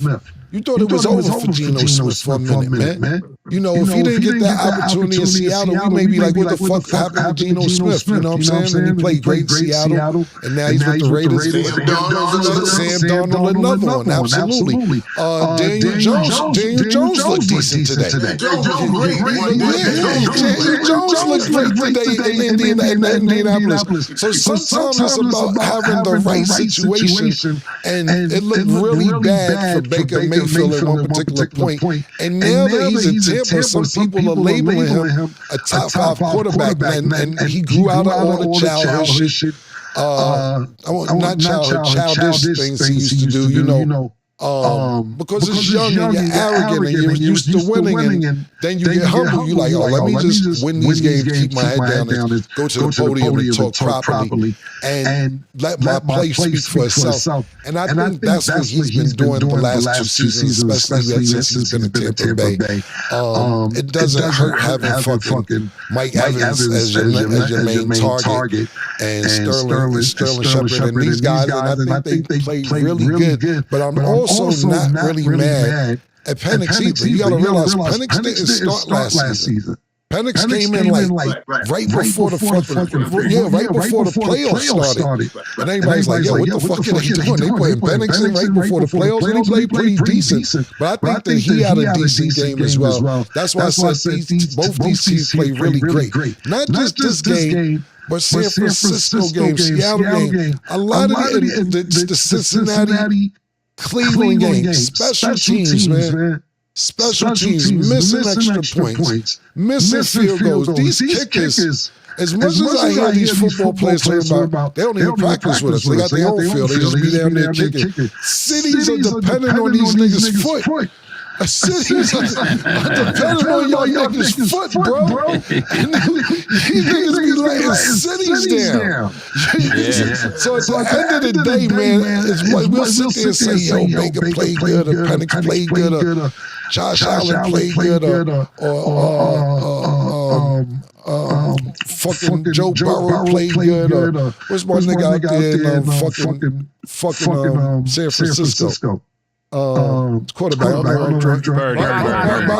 Purdy played good. I thought the fucking 49ers field goal was point shaving today. It's day kicker, Moody. I thought to some 49ers fans last night, they said, Cam, your show's powerful enough, start the petition to get them the fuck out of here, man. We don't know what the fuck he was doing. Special teams is really important. You can sit there and have the best game, quarterback, running defense, or whatever. These missed points and missed field goals mean a lot in these games. And a lot of games yesterday came down to that. If not came down to it, it was part of the score and the result at the end of the game. But shout out to Penix. They put on a good performance, especially this is his first starting gig at the beginning of the season. Baker Mayfield kept his cool, and they ended up winning the game. But I thought you got to realize this is a division game as well. So we'll see what happens when they play again. But I thought this was a great game yesterday. Wait, Stab, before you go on. One last thing to y'all, man. One last thing, because I know you boys, y'all from New York. New York is y'all funny, man. So I get Cleveland. That's a dump, and it's still been hard to get Cleveland right. Way before Baker got there, long after Baker left. But all the quarterbacks you talked about, Man, that was all New York destroying them boys. Y'all, that was nothing but New York. Geno, Sam Donald. Those boys could play. They had talent, but New York is impatient and the worst people in the world. Daniel Jones too. Getting them over and over again. They won't even give you time to learn in the road. They want you right now. Forget about it. The worst thing in the world. Put it all on New York. Yeah, but y'all, wasn't you? I think it was you and Cam that said a quarterback named Cam B. Daniel. Was that you, Cam? Yes, that. Oh, all right. Yeah, I said that. I meant in New York. Oh, okay. That's exactly what I meant. I'm just holding everybody accountable, man. I did say that. I said the quarterback, if his name is Daniel, is not going to work in New York. It's just not. Yeah, you did. Well, listen, let's be fair. I know what you're saying because I was saying how Daniel played good today, but let's not act like defense for Indianapolis didn't help out either, man. They was capitalizing off them turnovers as well. So. But Mike, you made a great point. New York, but you got to think about this as well. New York doesn't have the patience, but it's not just for the players. The coaches get threatened too. We'll fire the GMs get threatened. Everybody, their job is on the line.